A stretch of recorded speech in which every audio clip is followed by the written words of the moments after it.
The world 74,000 years ago is calm on the surface. Africa stretches wide with savannas of tall grasses, scattered acacia trees, and herds of animals moving slowly between water sources. To the north, deserts expand and contract with shifting rains.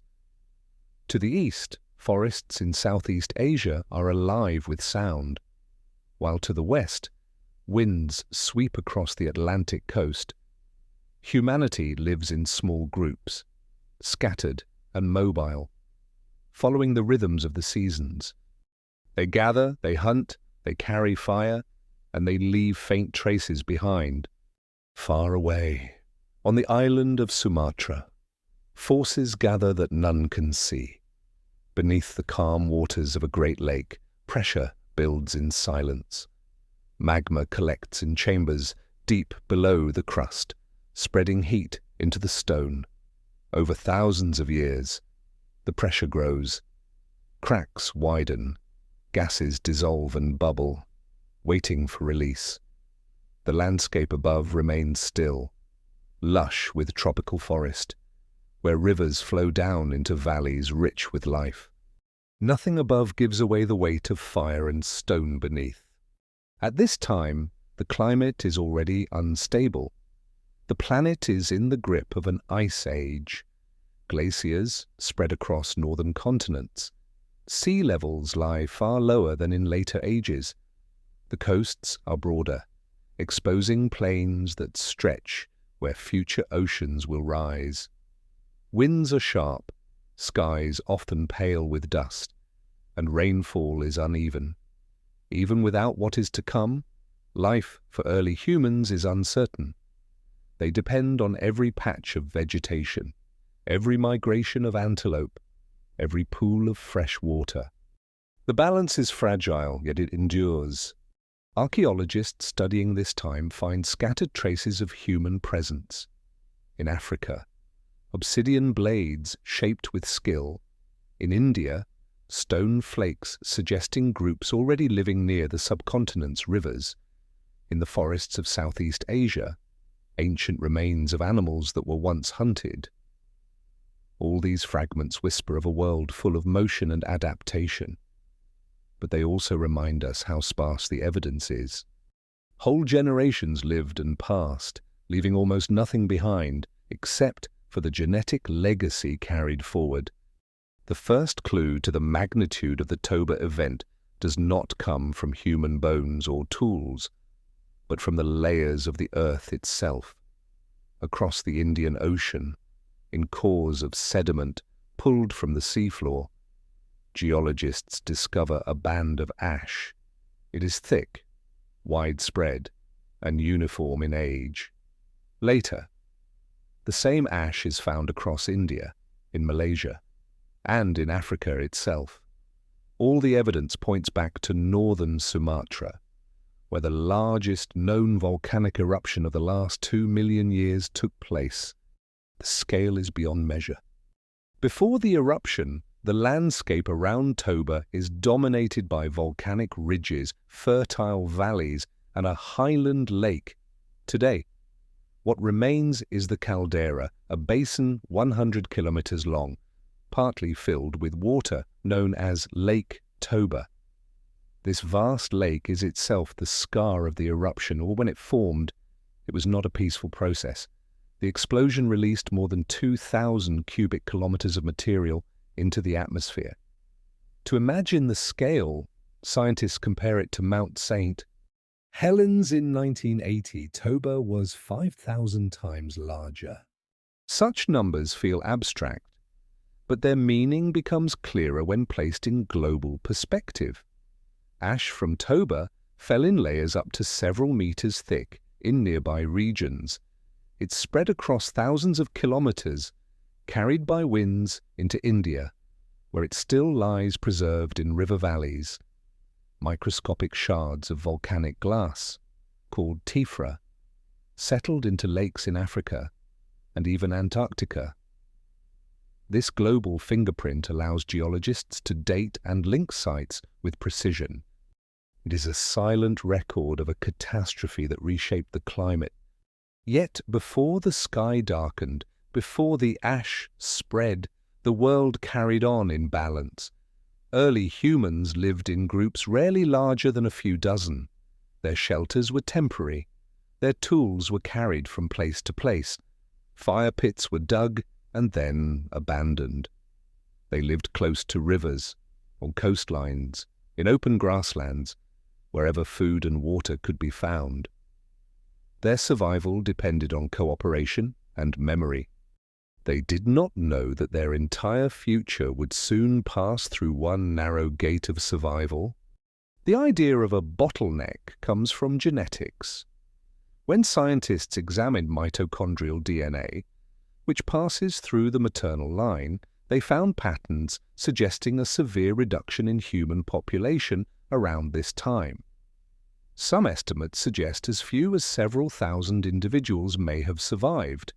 Others argue the reduction was less extreme. But the concept is powerful that nearly all living humans today descend from a small group who endured the shadow of Toba. The evidence is debated, but the story it suggests is haunting. Still, mystery surrounds how much the eruption truly affected humanity. Some archaeologists in India point to stone tools found both before and after the eruption layer, appearing unchanged. To them, it suggests human groups continued with resilience, adapting, but not disappearing. Others argue that the survival of tools does not prove the survival of all populations, only that some endured in sheltered environments. The truth may lie in between. Some groups were wiped out, others struggled but adapted, leaving uneven traces behind. The atmosphere itself became the greatest stage for this eruption. Ash and sulfur gases rose into the stratosphere, where winds carried them around the globe. When sunlight passed through these fine particles, it scattered, dimming the sky. Temperatures fell, plants slowed their growth, animals starved. Across the continents, chains of dependence broke. The eruption became more than a local disaster. It was a planetary event, changing climates far from the source. Glacial expansion may have accelerated, ocean currents may have shifted, Earth itself entered a colder phase. One unresolved question remains: how quickly did these changes unfold? Some models suggest decades of cooling, others argue for centuries of disrupted climate. Lake sediments show sudden shifts in pollen, revealing forests turning to grasslands, grasslands to barren dust. Ice cores from Greenland preserve traces of volcanic sulfur, pointing to a long and deep impact. Yet the timing and duration are still contested. What is certain is that the eruption marked one of the most dramatic volcanic events since humans walked the Earth. Against this vast backdrop, humanity endured. A few scattered groups survived in Africa, perhaps near the lakes of the Rift Valley, where water and vegetation remained. Others may have clung to coastal refuges, where shellfish could still be gathered despite dim skies. Small fires lit the darkness, and stories may have been told beneath clouds of ash. Each survival was fragile, yet enough. In time, they would form the roots of all future humanity.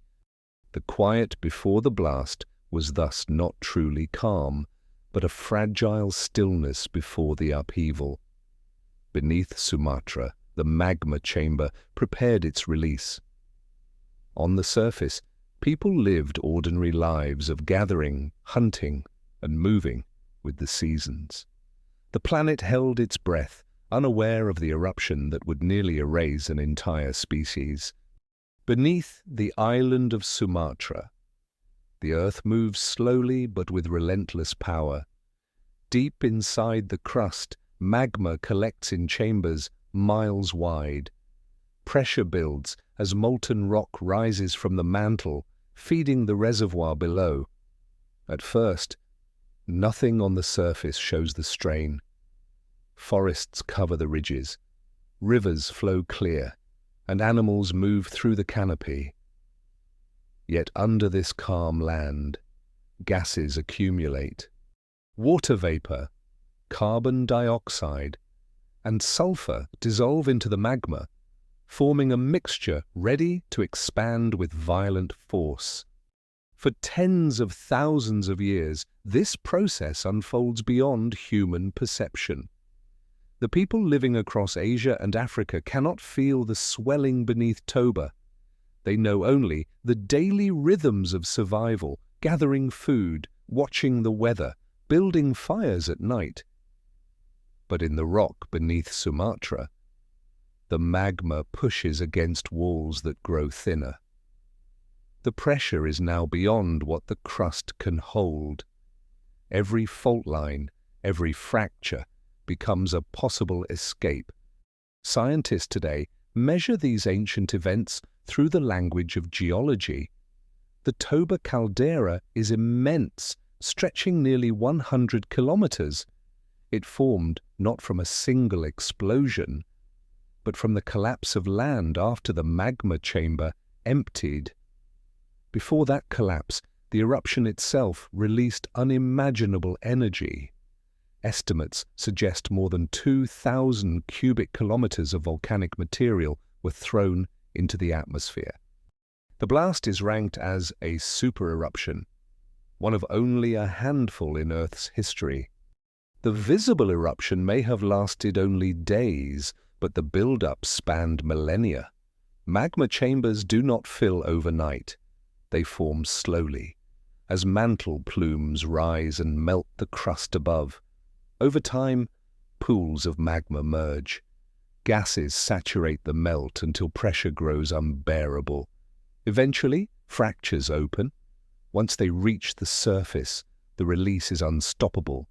For Toba, when the final crack opened, it triggered the most catastrophic natural event humanity has ever faced. Around the lake, the first signs would have been tremors. Forest animals may have scattered. Rivers shook with ripples. Birds lifted from the trees. The ground itself vibrated as the magma forced its way upward. When the eruption began, columns of ash and gas shot tens of kilometers into the air. Lightning streaked through the clouds of dust. The roar carried across the sea. In those moments, the landscape of Sumatra was transformed into fire. The magma that emerged was rhyolitic, rich in silica, thick and explosive. Unlike basaltic lava flows that move slowly across land, rhyolitic magma resists movement. It traps gas until the pressure tears it apart. This is why Toba's eruption was so violent. Every fragment of rock shattered into ash. Every bubble of gas expanded into the sky. What emerged was not rivers of lava, but plumes of incandescent ash, pumice, and gas racing into the atmosphere. Geologists reconstruct this sequence from deposits that still lie around Lake Toba. Thick layers of tough, hardened volcanic ash spread across the island. In places, these deposits are hundreds of meters thick. Farther away, thinner blankets of ash appear in India, the Arabian Peninsula, and East Africa. Microscopic shards of glass are preserved in soils, riverbanks, and even ice cores. These layers are identical in chemical composition, linking them all to a single source, the supereruption at Toba. The collapse of the magma chamber left behind the caldera. As the chamber emptied, the ground above it lost support. Vast sections of crust fell inward, forming a basin. Later, water filled this hollow to form Lake Toba.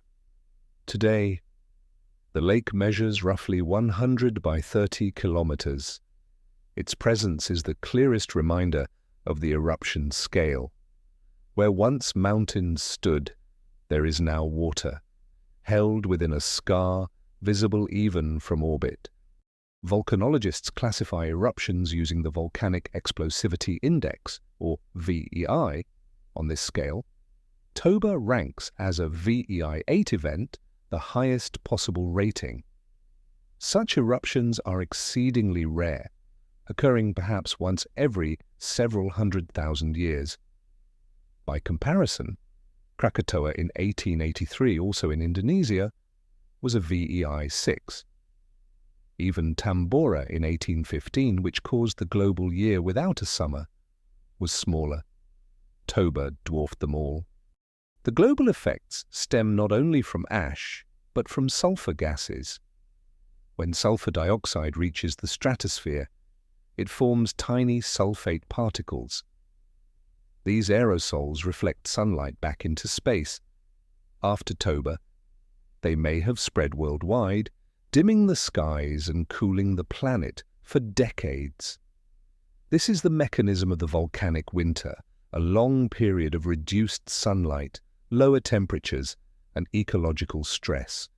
One lesser-known clue comes from microscopic records in ocean sediments. In the Arabian Sea, cores show a sudden decline in certain plankton species just after the Toba ash layer. These organisms rely on sunlight for photosynthesis. Their reduction suggests that the sea surface darkened even thousands of kilometers from the eruption. Such details show how the event rippled outward, touching ecosystems far beyond Sumatra. Still, scientists debate the exact severity. Did global temperatures drop by several degrees for decades, or was the cooling more regional, less catastrophic? Models differ. Some argue that humans in Africa survived with relatively little disruption. Others claim populations nearly vanished, reduced to only a few thousand. The truth may be somewhere between: resilience in some areas, collapse in others, with survival balanced on fragile refuges. Planetary scale change is visible in the ice cores of Greenland and Antarctica. Layers corresponding to 74,000 years ago contain volcanic sulfur. In Greenland, the signal is weaker, perhaps because distance reduced the concentration. In Antarctica, traces are clearer, suggesting the aerosols circled the globe. From pole to pole, the Earth bore the mark of Toba. At the human scale, such forces would have been overwhelming. Imagine families along an African river, waking under dimmer skies. Plants yield less, herds thin out, shellfish remain, but even the tides are less predictable as winds shift. Across Asia, ash buries valleys, smothers rivers, and silences forests. Whole regions become uninhabitable. For those who survive, the world feels smaller, harsher, and colder. And yet, survival continues. Archaeological evidence shows that tools and settlements in some parts of India remain unchanged across the eruption layer. In southern Africa, evidence of symbolic behavior, beads, pigments, carvings, suggests humans endured despite the stress. These findings remind us that humanity is not only fragile, but adaptable, capable of finding ways even in the darkest times. The story of Toba is not only the story of destruction, it is also the story of endurance. The magma that rose beneath Sumatra nearly erased our species, but it did not. The people who lived through those decades carried forward knowledge, memory, and the capacity to adapt. From them, every future human lineage descends. The rising ashes beneath Sumatra were thus more than a geological process. They were a test of life itself. The earth shifted, fire burst from the ground, skies dimmed, and yet small bands of humans endured. The survival of those scattered groups shaped the future of our kind, linking us all back to a moment when the world itself seemed on the edge of silence. When the eruption begins, the scale of it surpasses every measure of human memory. A column of ash and gas bursts from the ground with unimaginable speed. Within minutes, it rises higher than the tallest mountains, punching through the troposphere into the stratosphere. The plume is dense, filled with pumice, glass shards, and superheated gases. Lightning flashes inside the clouds as particles collide. The noise is constant, roaring, booming, echoing over sea and land.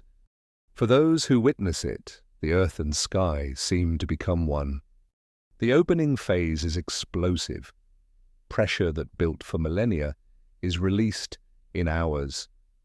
Vast volumes of rock are pulverized into ash, finer than sand. Blocks of stone are hurled for kilometers. Rivers evaporate. Forests near the vent ignite. Not from lava flows, but from pyroclastic surges, avalanches of ash, gas, and shattered stone rushing outward at hundreds of kilometers per hour. These flows are hotter than fire itself, moving too fast for any living thing to escape. The entire landscape around Toba is erased. In the air, the eruption creates a towering umbrella cloud. This structure spreads outward, casting shadows hundreds of kilometers wide. As the eruption continues, the weight of ejected material causes parts of the column to collapse. Each collapse sends new surges racing across the land. Layers upon layers of tuff are deposited, burying valleys and ridges alike. Over days, the eruption pours material equal to multiple Mount Everests into the atmosphere. It is destruction on a planetary scale. Scientists compare the eruption to more recent but smaller events. Krakatoa in 1883 produced sounds heard thousands of kilometers away. Tambora in 1815 generated sunsets of vivid red and orange across Europe. Yet Toba exceeds both many times over. If Krakatoa darkened skies for a few years, Toba dimmed them for decades. The scale is so vast that modern language struggles to convey it. All that can be said is that the earth itself seemed to shudder. For early humans living thousands of kilometers from the source, the first sign would have been the darkening sky. Ash clouds drift on prevailing winds, turning day into twilight. Fine particles settle on the ground, coating leaves, filling streams, and sifting into shelters. Breathing becomes difficult. Animals cough and collapse. Fresh water becomes fouled. Each mouthful of air, each swallow of water, carries grit. Survival demands constant movement, yet every direction leads into the haze. In India, deposits several centimeters thick still mark this time. In some places, the ash formed layers a meter deep, preserving the outline of ancient riverbanks.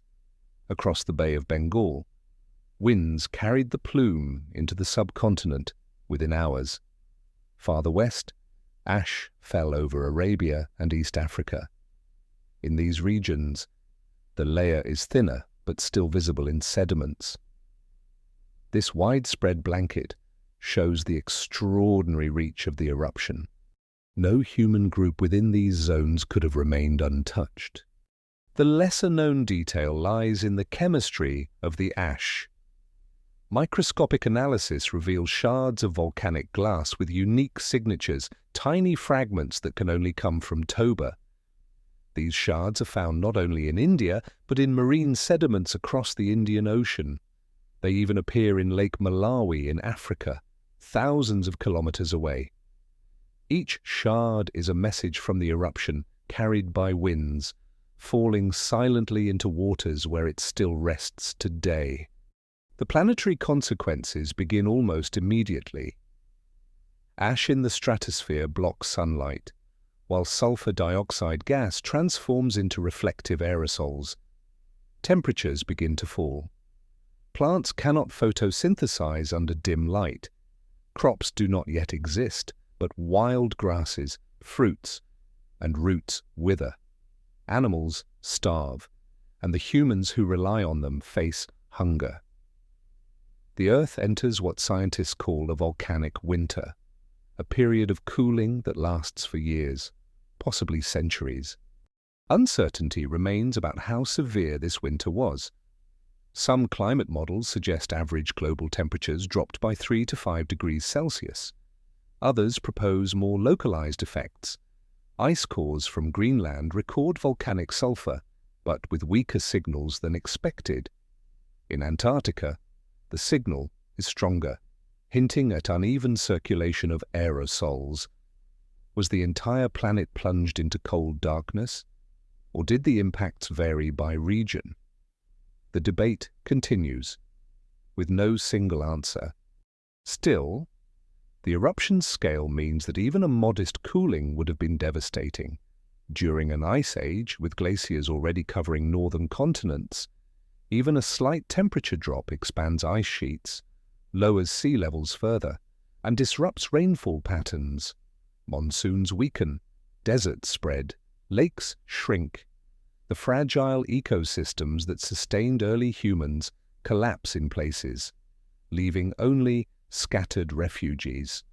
For people, the eruption is not an abstract number or a model. It is the daily struggle to breathe through ash-filled air. It is the loss of herds that once moved across plains. It is the silence of forests where birds once called.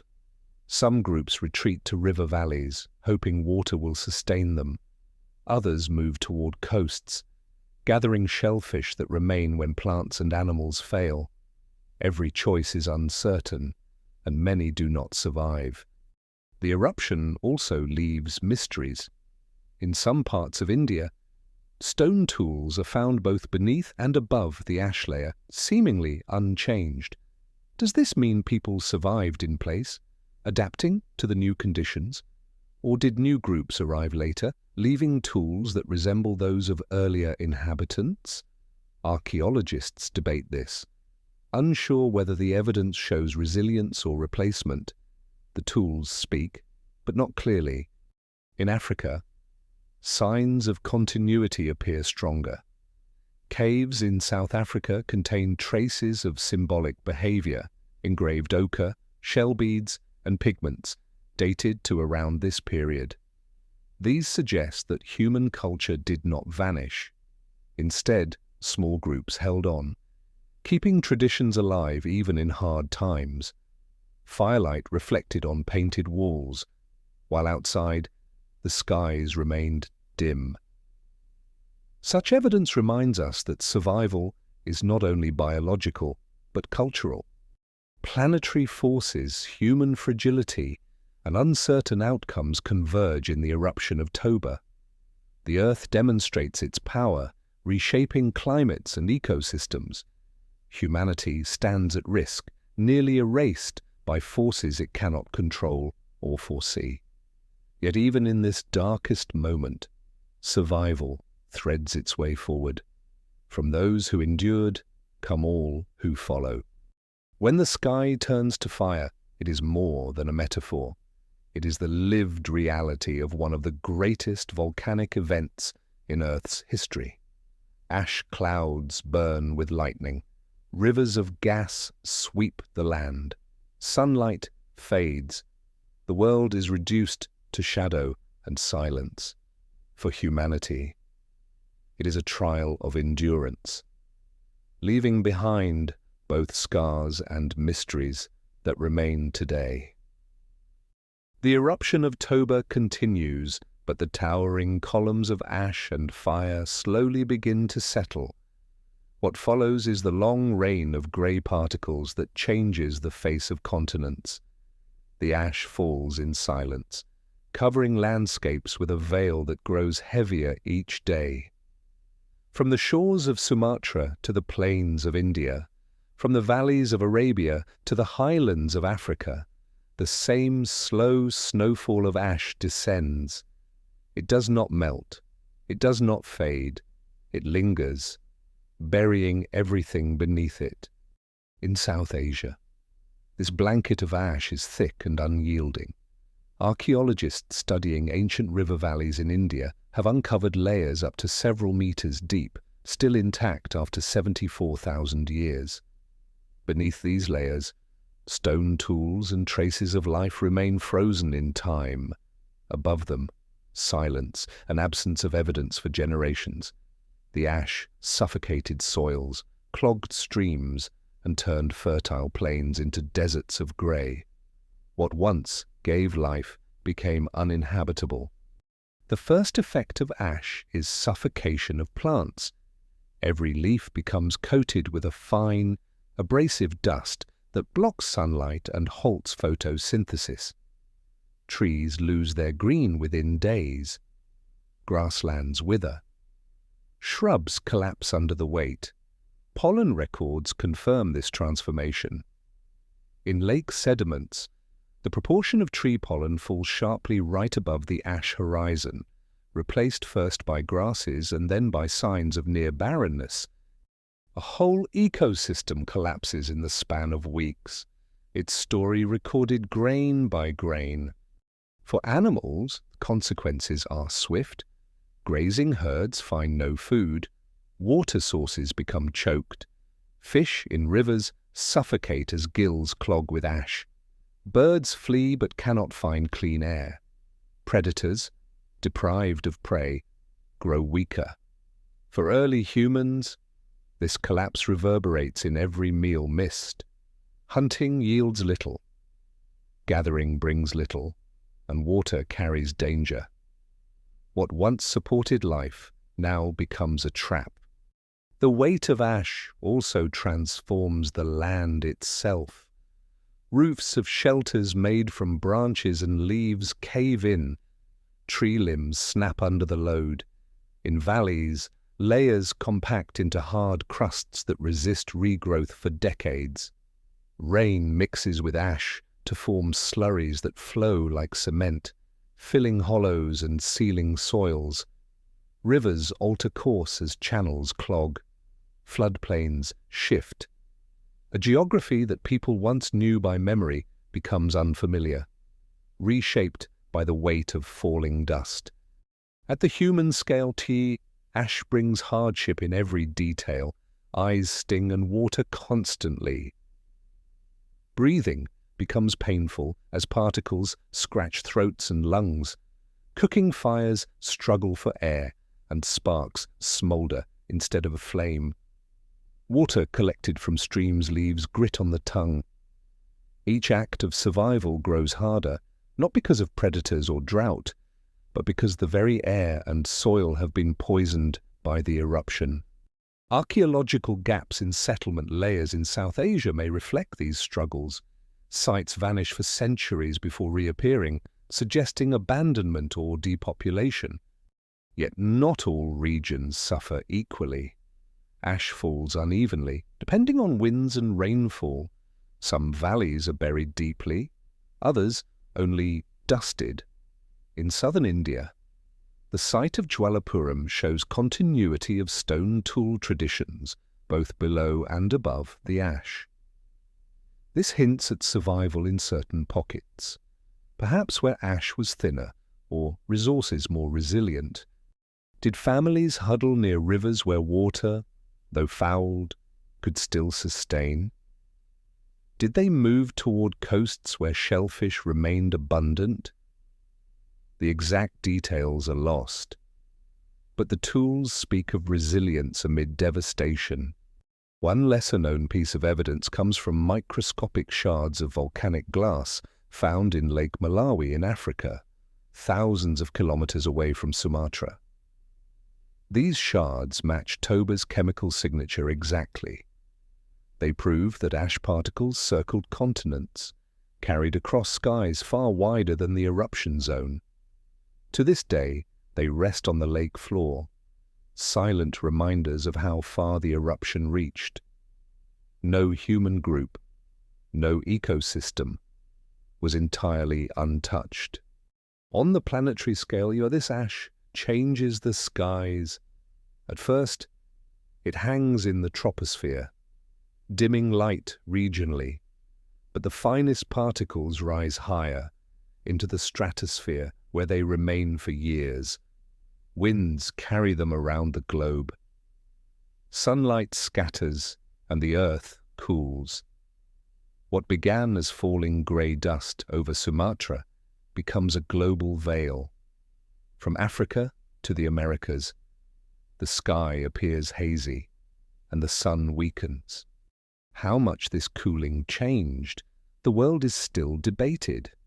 Some scientists argue for a dramatic drop of several degrees worldwide, enough to push the planet into a deeper ice age.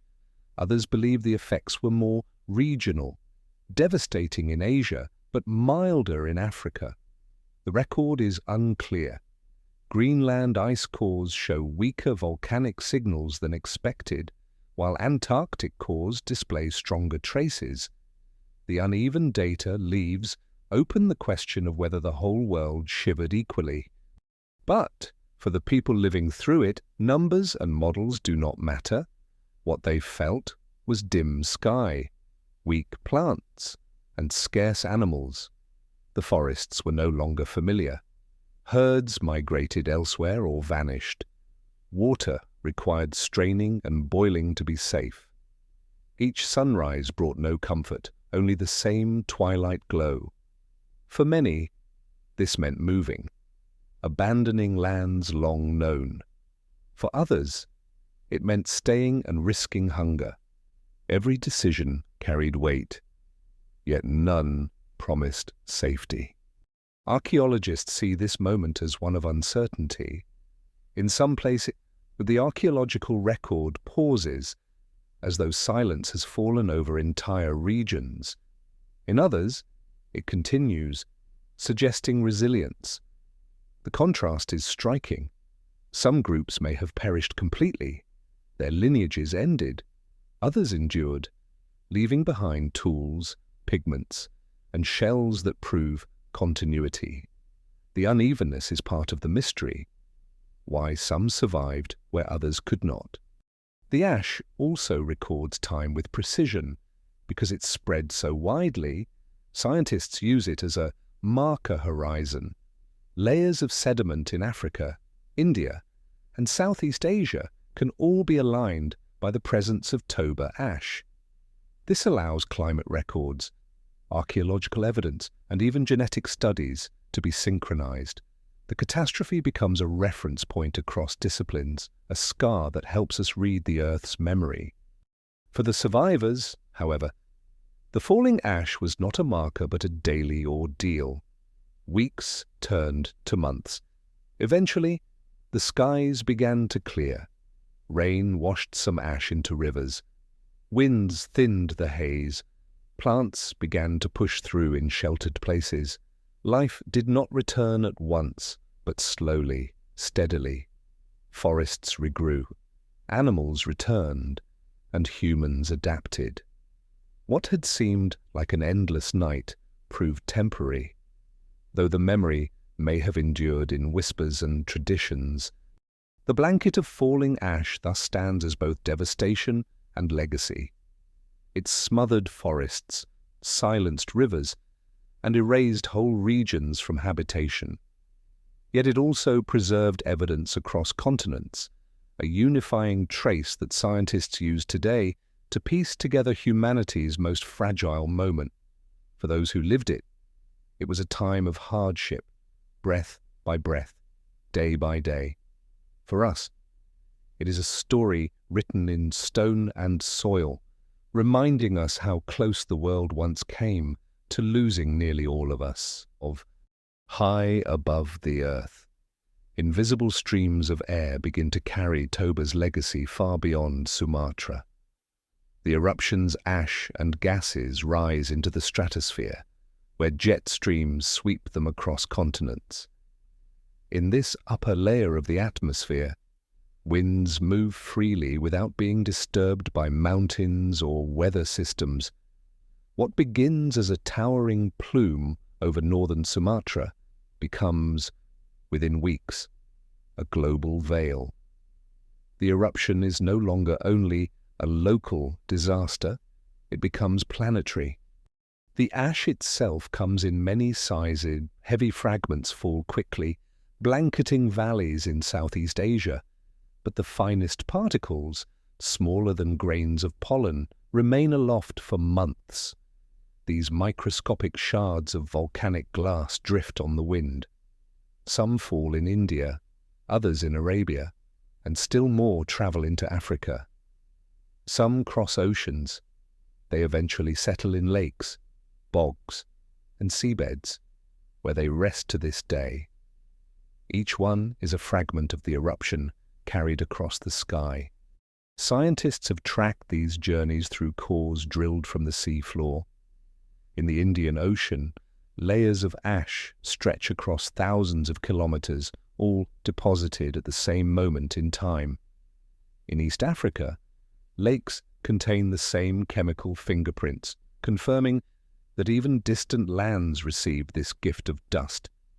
In Antarctica, traces of Toba's sulfur have been identified, proof that the eruption's reach extended from equator to pole. The gases tell a deeper story. Among them, sulfur dioxide is most important. In the stratosphere, sulfur dioxide reacts with water vapor to form sulfate aerosols. These particles scatter sunlight back into space. They are bright mirrors in the sky, reflecting away energy that would otherwise warm the surface. After Toba, billions of tons of such aerosols likely circled the globe, dimming the Earth for years. The effect is a cooling that scientists call volcanic winter. Models suggest global average temperatures may have dropped by several degrees Celsius. Though that number may seem small, the impact is profound. A drop of only 3 or 4 degrees can transform rainfall patterns, shorten growing seasons, and expand ice sheets. During the already cold ice age, this extra cooling pushes ecosystems into crisis. Glaciers advance, deserts expand, monsoons falter. The balance of life shifts everywhere. One lesser-known clue to this change comes from marine plankton. In cores from the Arabian Sea, scientists find sudden reductions in certain species that depend on light for photosynthesis. These organisms live near the ocean surface and respond quickly to changes in sunlight. Their decline suggests that even far from Sumatra, the sky darkened enough to alter entire marine ecosystems. For people living on land, the same dimming meant reduced plant growth, weaker harvests of wild foods, and fewer animals to hunt. Yet how long this cooling lasted remains uncertain. Some models propose only a decade of severe impact, with gradual recovery after. Others suggest centuries of reduced temperatures. Ice cores contain volcanic signals that fade after a few decades, but sediment records imply more enduring effects. Was the Earth dim for one human lifetime or for many generations? The answer remains unresolved. This uncertainty continues to fuel debates among scientists today. For early human, these global changes were not measured in numbers but in daily survival. Skies that once glowed blue turned hazy. The sun's warmth weakened. Plants grew more slowly or failed entirely. Rivers dried or flooded unpredictably. Familiar landscapes became unreliable. Families moved in search of better conditions, but many found none. Small groups survived where conditions were less harsh, near coasts, rivers, or sheltered valleys, but others vanished into silence. The planetary scale of this event is clear when compared with later eruptions. Tambora in 1815 released enough sulfur to cool the world by about half a degree, leading to crop failures across Europe and North America. Yet Tambora was only a fraction of Toba's size. If Tambora caused the year without a summer, then Toba may have caused decades without reliable seasons. It is the difference between hardship and near extinction Another unresolved question is how the atmosphere carried these aerosols. Did the particles remain concentrated around the equator, dimming tropical regions most, or did circulation spread them evenly into higher latitudes? Some evidence suggests stronger effects in the southern hemisphere. Others point to northern impacts. The incomplete data reflects the challenge of reading events so distant in time. Yet what all agree on is the sheer power of the eruption to alter skies everywhere. For people along the Rift Valley in Africa, the cooling may have lowered lake levels. Archaeological sites near Lake Malawi suggest fluctuations in human activity around this time, perhaps linked to changing water availability. Along the coasts, however, shellfish continued to provide food, resilient against shifting climates. These refugees may have been crucial. Groups that remained near them could survive when inland populations declined.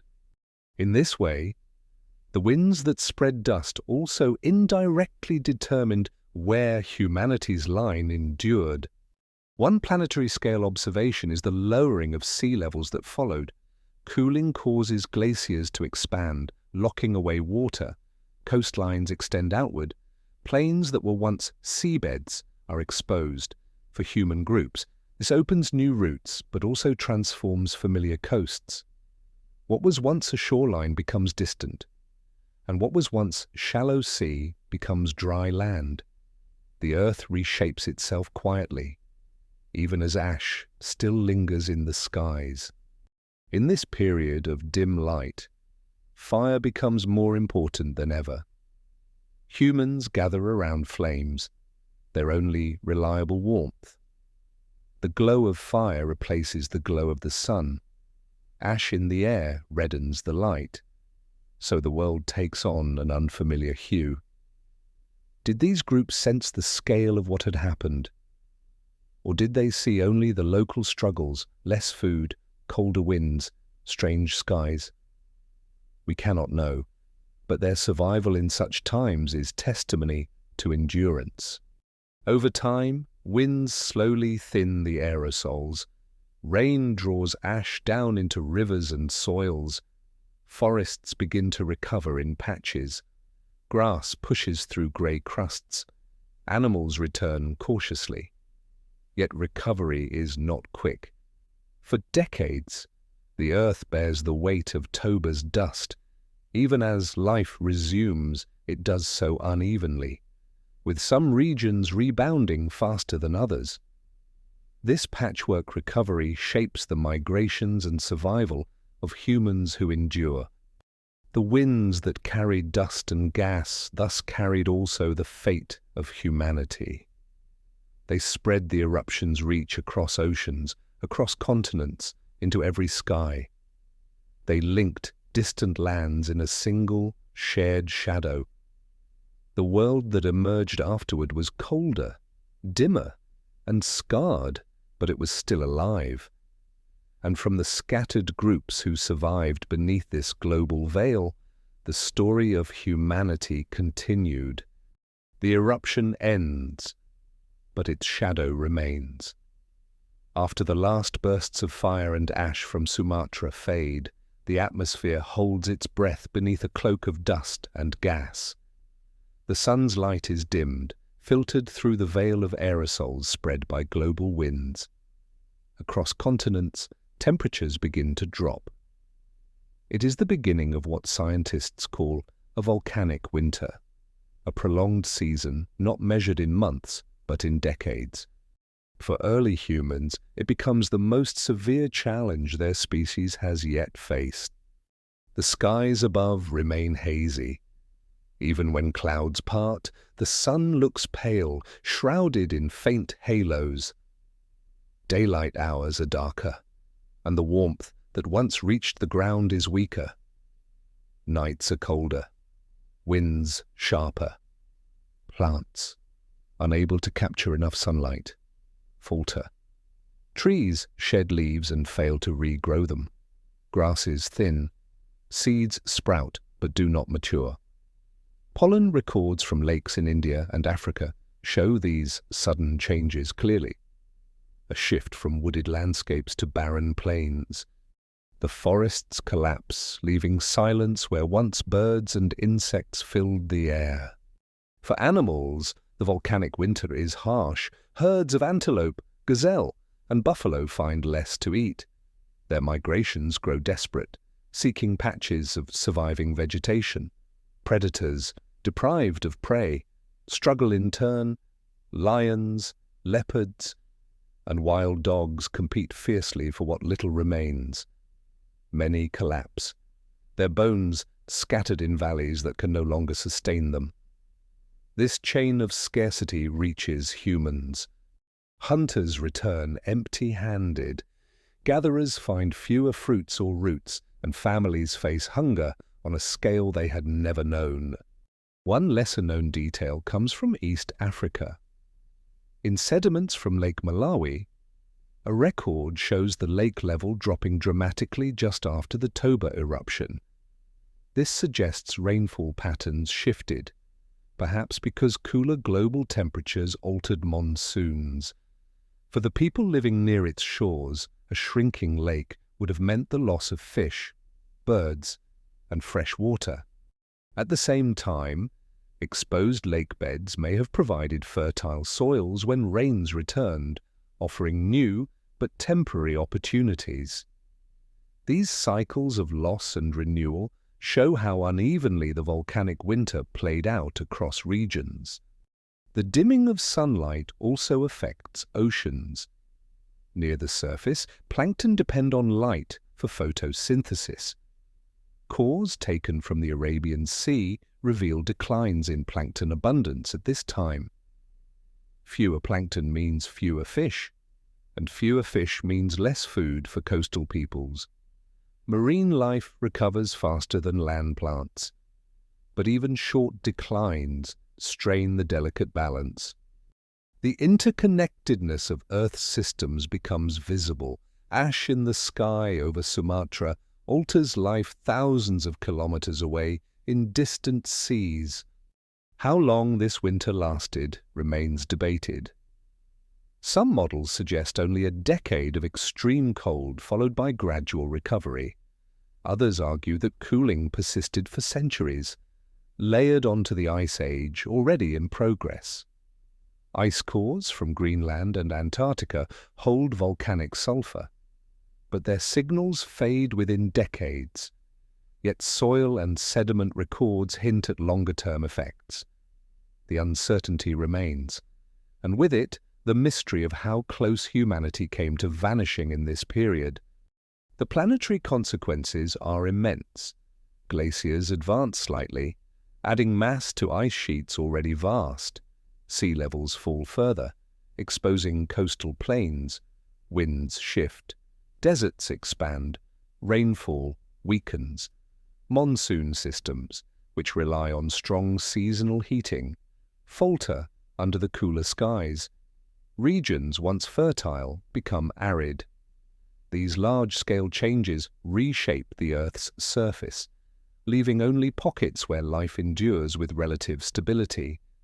For early humans, those refugees mean everything. Along coasts, shellfish provide a steady food source even when plants and herds decline. In river valleys, water remains available, though diminished. In caves, fire provides warmth against the cold winds. Archaeological evidence from southern Africa, including shell beads and ochre pigments, suggests culture continued despite hardship. These symbolic traces imply not only survival, but persistence of identity and memory, even when resources were scarce. Yet survival was uneven.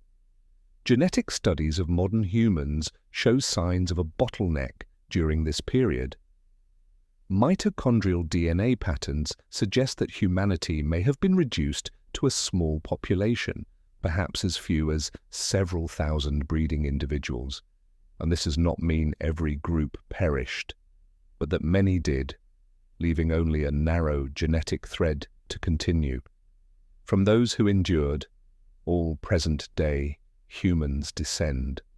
The volcanic winter did not extinguish the species, but it left it fragile and thinned. Mysteries remain about the degree of this bottleneck. Some archaeologists argue that populations in India and Southeast Asia could not have survived such devastation, pointing to the absence of evidence in some regions after the eruption. Others counter with sites like Jwalapuram in India, where stone tools continue unchanged across the ash layer. Do these tools prove survival in place or recolonization later? The answer is uncertain. What they do show is resilience, either by local groups or by migrants returning when conditions improved. The rhythm of daily life under volcanic winter would have been slow and precarious. Fires were tended carefully, their warmth more vital than ever. Shelters were rebuilt when ash collapsed them. Food was stretched thin. Every shell, tuber, or scrap of meat shared among groups. Migration became more frequent as families searched for new sources of food and water. Some groups failed and disappeared. Others adapted, shifting diets and strategies to endure. It was a time of trial, testing the flexibility of human life. One planetary-scale observation is the reduction of solar energy reaching the surface. Even a few % less sunlight alters photosynthesis, wind patterns, and ocean circulation. In the wake of Toba, this dimming may have reduced energy input to the Earth by more than 10%. For a planet already in the grip of Ice Age conditions, such a decline deepens cold and stresses ecosystems. The Earth itself felt slower, quieter, and darker under the weight of Toba's veil. For people, however, it was not numbers or percentages. It was the dim sky each morning and the thin harvest, the hunger in children's eyes. And yet they survived. Fire gave warmth, shells gave sustenance, memory gave hope. They adapted by necessity, shifting from large game to smaller, more reliable sources. They stayed near water. Even when lakes shrank, they told stories in the dark, keeping alive the thread of culture that would one day flourish again. The long volcanic winter became a narrowing gate through which humanity passed. It was a time when extinction was possible, yet survival prevailed. Though diminished in number, humans endured. When sunlight slowly strengthened again, when forests began to recover and animals returned, the survivors carried forward the legacy of endurance. From their fragile persistence, all future generations emerged. The story of this volcanic winter is thus not only about loss but about continuity. The skies dimmed, the air cooled, and ecosystems collapsed. Yet scattered across continents, small groups found ways to endure. The planet tested humanity, and humanity, though nearly broken, remained. It is from this winter of ash and silence that the seeds of future migrations, cultures, and histories would grow. Across Africa, the volcanic winter spreads its shadow. The skies remain pale, the air cooler than before, and the land more fragile. In these conditions, human survival narrows to scattered enclaves. Bands of Homo sapiens, already small and mobile, become even more dependent on the rhythms of rivers, lakes, coasts. Their numbers are few, their shelters are simple. Yet they endure, bound by cooperation and memory. Living day to day in landscapes that test every skill they have inherited. The scattered groups live in environments of striking variety. In the Rift Valley, great lakes stretch between escarpments, their waters receding under weaker rains. Along the Nile, seasonal floods are reduced, but the river still flows. On the coasts of East and Southern Africa, tides continue to deliver shellfish. resilient to dim skies and cooler seas. Each of these settings offers a refuge, though none are without danger. The people who live there cling to these lifelines, moving when conditions shift, always alert to signs of scarcity. Archaeological evidence shows continuity in some of these places.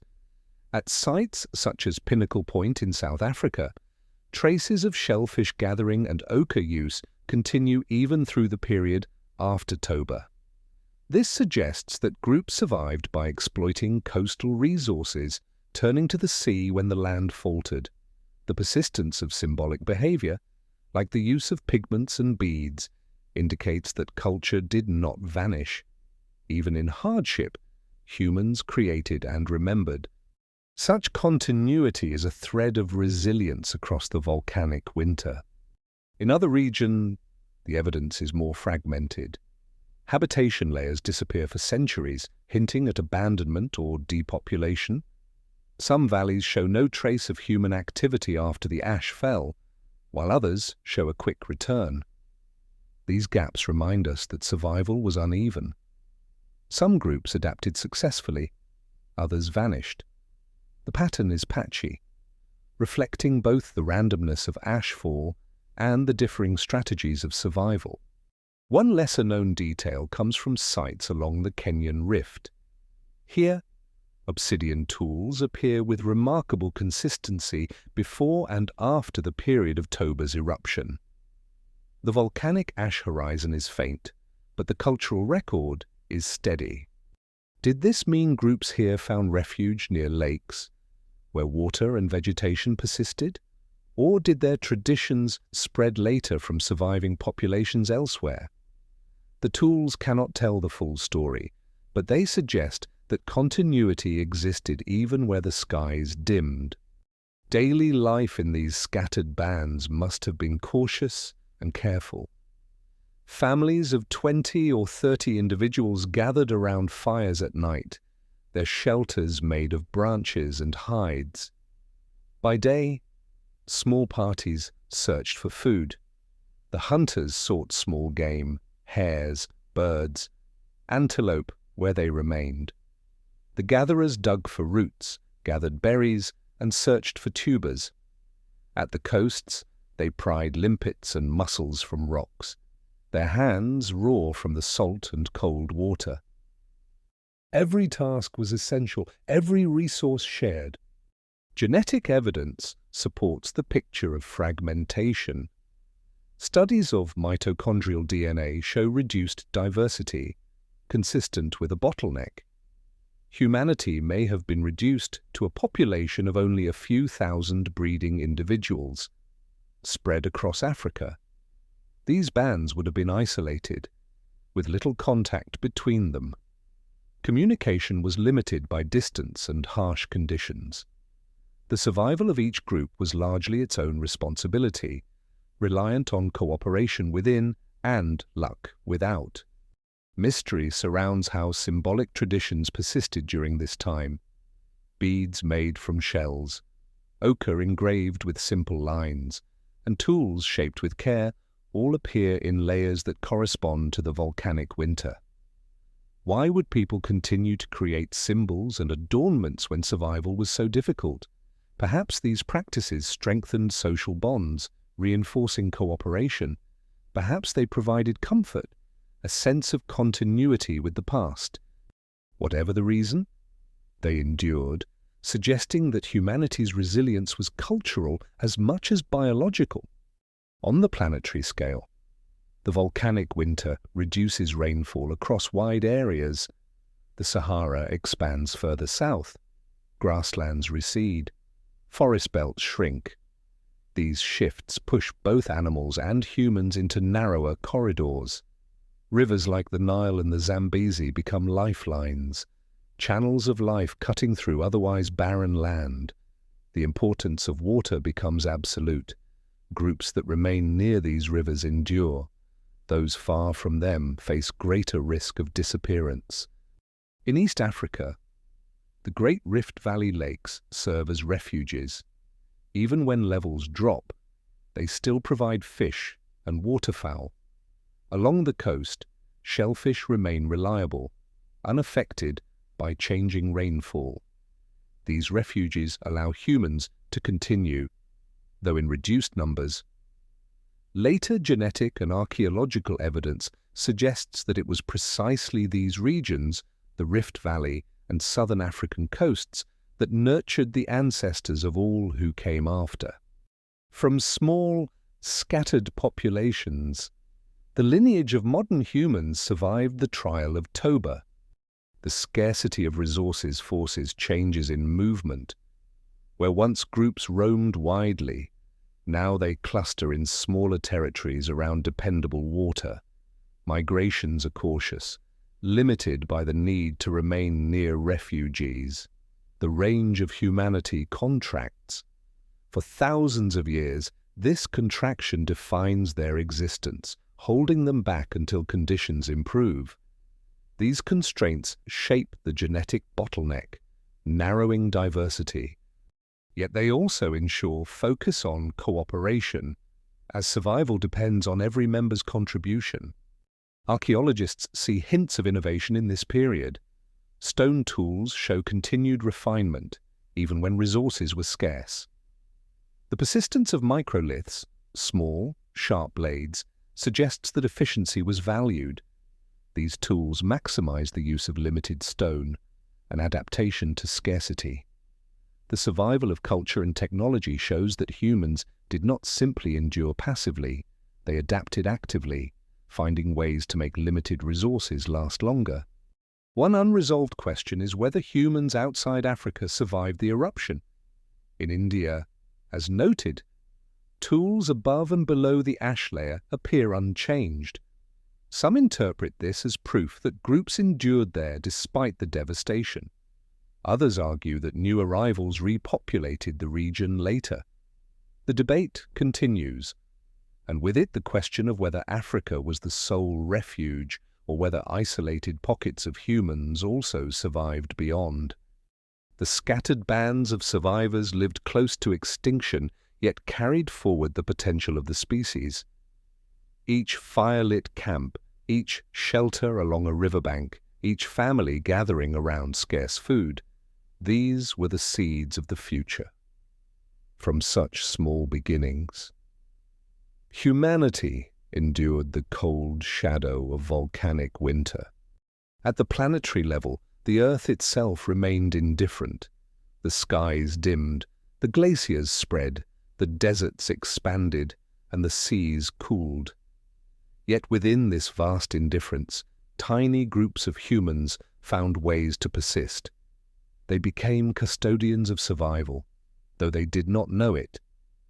From their fragile continuity, the possibility of later migrations and civilizations was preserved. The long endurance of these scattered bands shows the resilience of life. They did not thrive in those years, but they endured. That endurance was enough. When the skies eventually cleared, when rains returned and plants grew once more, these survivors were ready to expand again.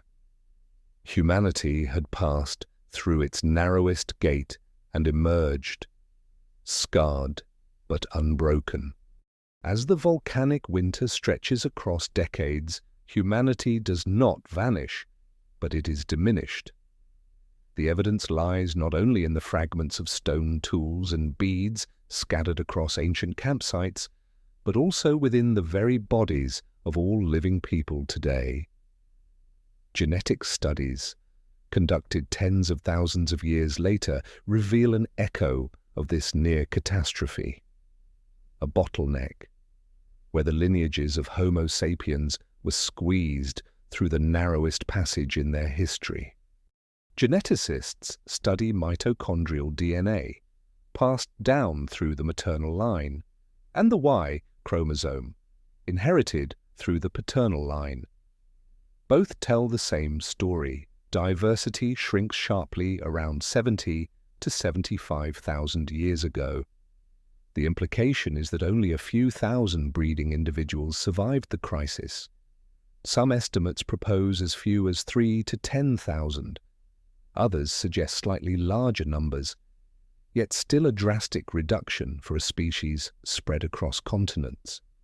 All modern humans descend from this small group of survivors. This genetic bottleneck does not erase humanity, but it reshapes it. Before Toba, Homo sapiens may have been more widespread, with many regional populations scattered across Africa and perhaps Asia. After the eruption, those populations contract. Some vanish entirely, their lineages extinguished. What remains is a narrow genetic thread, woven tightly by the pressures of survival. The echo of this narrowing still shapes our genomes, a reminder of how close humanity came to being lost. One lesser-known detail lies in the distribution of genetic lineages in Africa today. Populations in southern and eastern Africa retain some of the deepest branches of human ancestry, suggesting these regions may have been refugees during the bottleneck. Coastal groups, in particular, show evidence of continuity. Shell middens in South Africa, combined with genetic depth in nearby populations, hint that the sea may have sustained life when inland ecosystems collapsed. In these places, the human story may have been preserved most strongly. Yet mysteries remain. Did the bottleneck result directly from the eruption of Toba? Or was it part of broader climatic shifts already underway during the Ice Age? Some scientists argue that the genetic reduction cannot be explained by a single event, no matter how catastrophic. They point to other glacial cycles, droughts, and shifts in rainfall as additional pressures. Others maintain that Toba was the decisive trigger, its veil of ash and aerosols turning an already fragile situation into crisis. The debate continues, unresolved. Regardless of the cause, the scale of reduction is planetary. Imagine the entire human population, scattered across Africa and perhaps parts of Asia, reduced to numbers smaller than a modern town. The diversity of languages, traditions, and tool-making practices may have been equally reduced. Families once separated by great distances found themselves part of a single, surviving lineage. The planet was wide, but humanity's presence within it was faint, flickering like embers in a storm. Archaeological records give a fragmented picture of this time. In South Africa, continuity appears, with evidence of symbolic behavior persisting across the period. In India, the story is more ambiguous, with stone tools appearing unchanged, yet uncertainty about whether the makers survived or were replaced. In other regions, silence reigns, no evidence of human activity until centuries later. The bottleneck is visible not only in genomes, but also in the unevenness of material traces. The scale of this contraction is difficult to imagine. From millions of square kilometers of potential habitat, humanity is reduced to a handful of refugees. Each refuge is fragile, dependent on water, plants, and animals that survive despite the volcanic winter. Along coasts, shellfish provide steady food. Along rivers, fishing and gathering continue. In caves, fires offer warmth and protection. Everywhere, survival depends on cooperation within groups and luck with the land. Planetary conditions amplify the challenge. Cooler temperatures deepen glacial coverage in the northern hemisphere. Sea levels fall further, exposing continental shelves but making coasts harsher. Rainfall weakens, shrinking rivers and lakes. Deserts push outward. The very shape of the world humans inhabit is shifting. Yet within this shifting planet, small communities endure, their survival stitched into the wider tapestry of Earth's systems.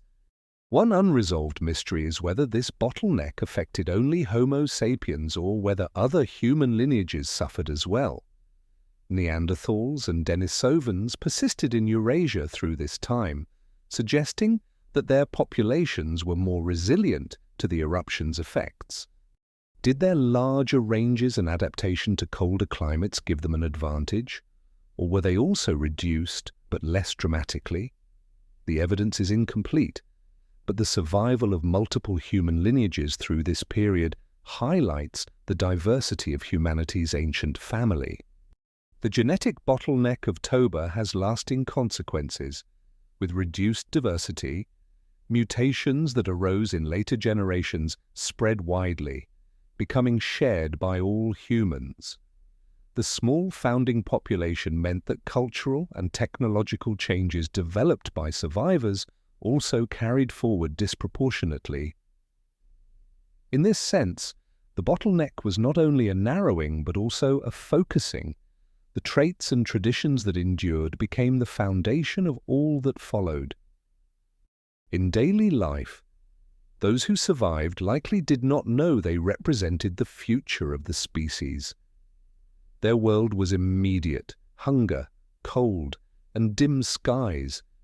They gathered shells, fished rivers, hunted small game, and dug for roots. They used pigments to mark shells or stone, perhaps as symbols of continuity. They told stories around fires, linking generations through memory. These simple acts were survival, but they were also the preservation of humanity's thread through time. Planetary scale reflections emphasize how fragile life is in the face of natural forces. A single eruption alters climates, ecosystems, and genetic histories. Yet at the same time, life adapts. The genetic bottleneck is both a mark of fragility and a mark of resilience. Humanity did not flourish in those centuries, but it endured. The persistence of even a few thousand individuals was enough to carry the species forward into recovery. Over time, as skies cleared and plants returned, populations began to grow again. The bottleneck eased, though its echo remained in genomes. Groups spread outward, filling lands once abandoned. From Africa, new migrations would eventually begin, carrying descendants of those few survivors across Asia, Europe, and beyond. But for now, during and just after the bottleneck, humanity remained small, scattered, and vulnerable. The story of the genetic echo is thus both scientific and human. It is measured in DNA sequences, in reduced variation across populations, in lineages that trace back to a single era of survival. But it is also measured in fires kept alive, in beads strung on cords, in footsteps along coasts where food still remained.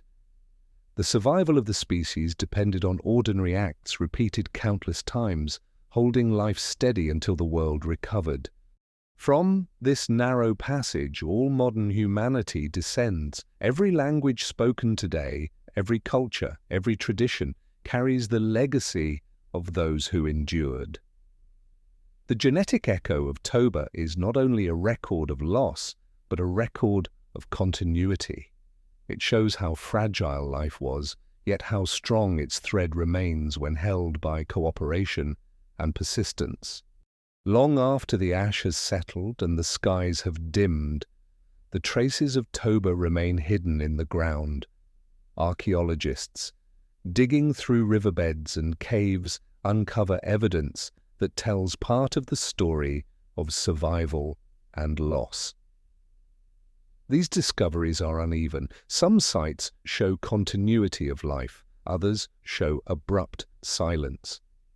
The material left behind is sparse, but it offers glimpses into how early humans endured, adapted, or vanished in the aftermath of the eruption. In India, the site of Jwalapuram provides one of the most striking windows into this time. Here, stone tools are found both below and above the thick layer of volcanic ash.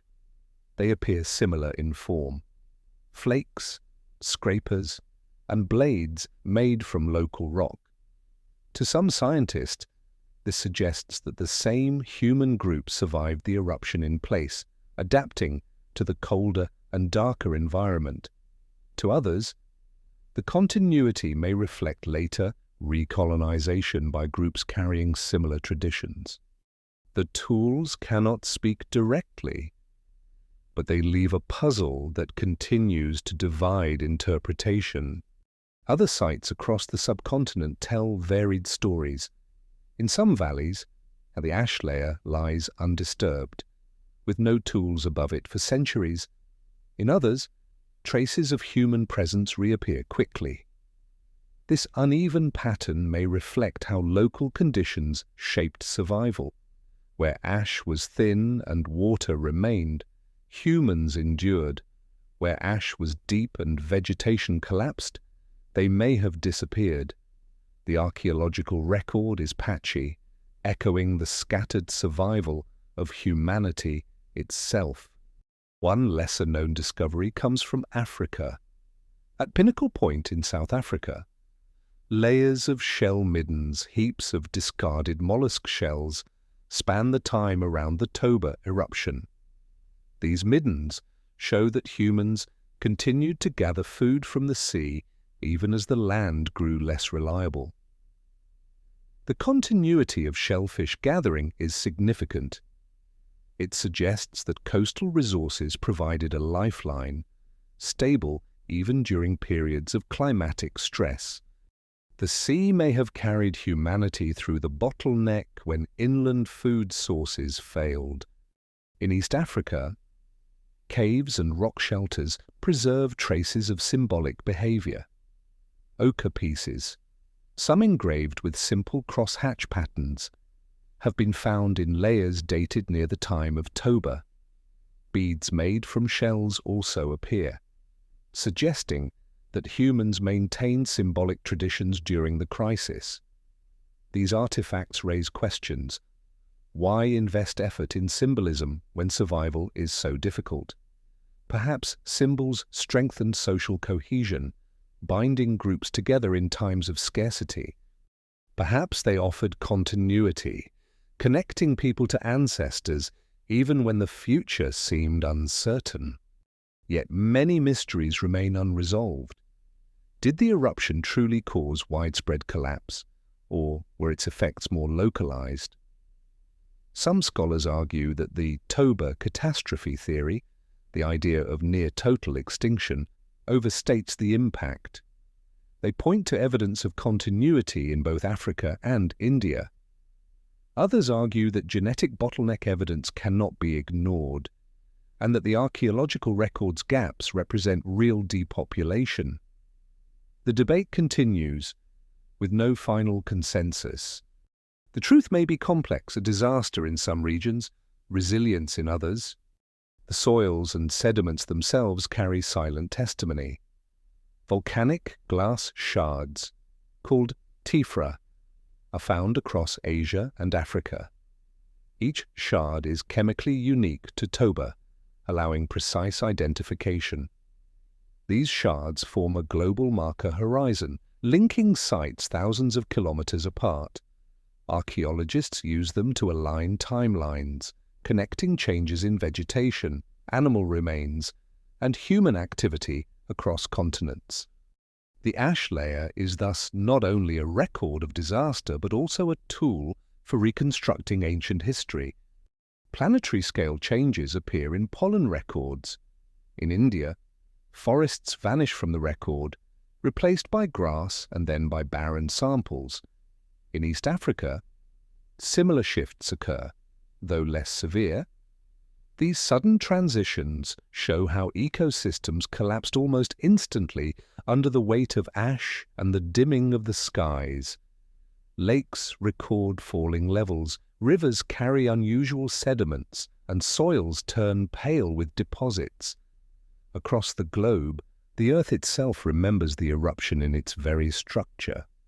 For human, these changes shaped daily existence. In regions of heavy ash, survival may have been impossible. In lighter zones, people adapted, shifting diets, moving territories, and finding new refuges. Archaeological evidence shows both continuity and absence, reflecting these choices and fates. The silence of some regions is as telling as the presence in others. Where tools vanish, we glimpse extinction. Where they continue, we glimpse resilience. One unresolved mystery is the absence of clear human remains from this period. Despite the scale of the event, no burial or skeleton directly linked to Toba's aftermath has been found. This absence may reflect the fragility of preservation, or it may indicate that populations were too sparse to leave many remains. Instead, we rely on tools, beads, and pigments, the indirect traces of human life. These fragments, though silent, tell stories of adaptation and survival. The archaeological record also hints at innovation. Some tool types show refinement after the eruption, with sharper flakes and more efficient cores. This may reflect adaptation to scarcity, making tools last longer, using stone more efficiently. It is possible that hardship accelerated innovation, though evidence is limited. What is clear is that human culture did not stagnate, even in crisis. It continued, changed, and persisted. Planetary observation helps frame these fragments. As glaciers advanced and deserts expanded, human habitats shrank. The distribution of archaeological sites mirrors this contraction. Populations clustered around lakes, rivers, and coasts. Elsewhere, silence dominates. The contrast between presence and absence reveals the narrow pathways through which humanity endured. The archaeological record becomes a map of survival, each site a light in a world of shadow. In India, continuity of tools across the ash is perhaps the most contested evidence. If a survival there was real, then humans endured far closer to the eruption than once thought possible. If not, then recolonization reshaped the record later. Either way, the ash serves as a sharp dividing line in the soil, a reminder of a moment when the world changed abruptly. In Africa, the persistence of symbolic artifacts tells a different story. Survival not only of bodies but of minds. Beads, ochre, and engravings suggest that meaning endured. Culture, identity, and cooperation did not vanish even in the darkest time. This resilience of memory may have been as vital to survival as food itself. It bound groups together, gave continuity, and preserved the human spirit. Thus, the mysteries in stone and soil are more than academic puzzles. They are the scattered voices of a species that nearly disappeared. Each shard, each bead, each flake is a message from a world in collapse.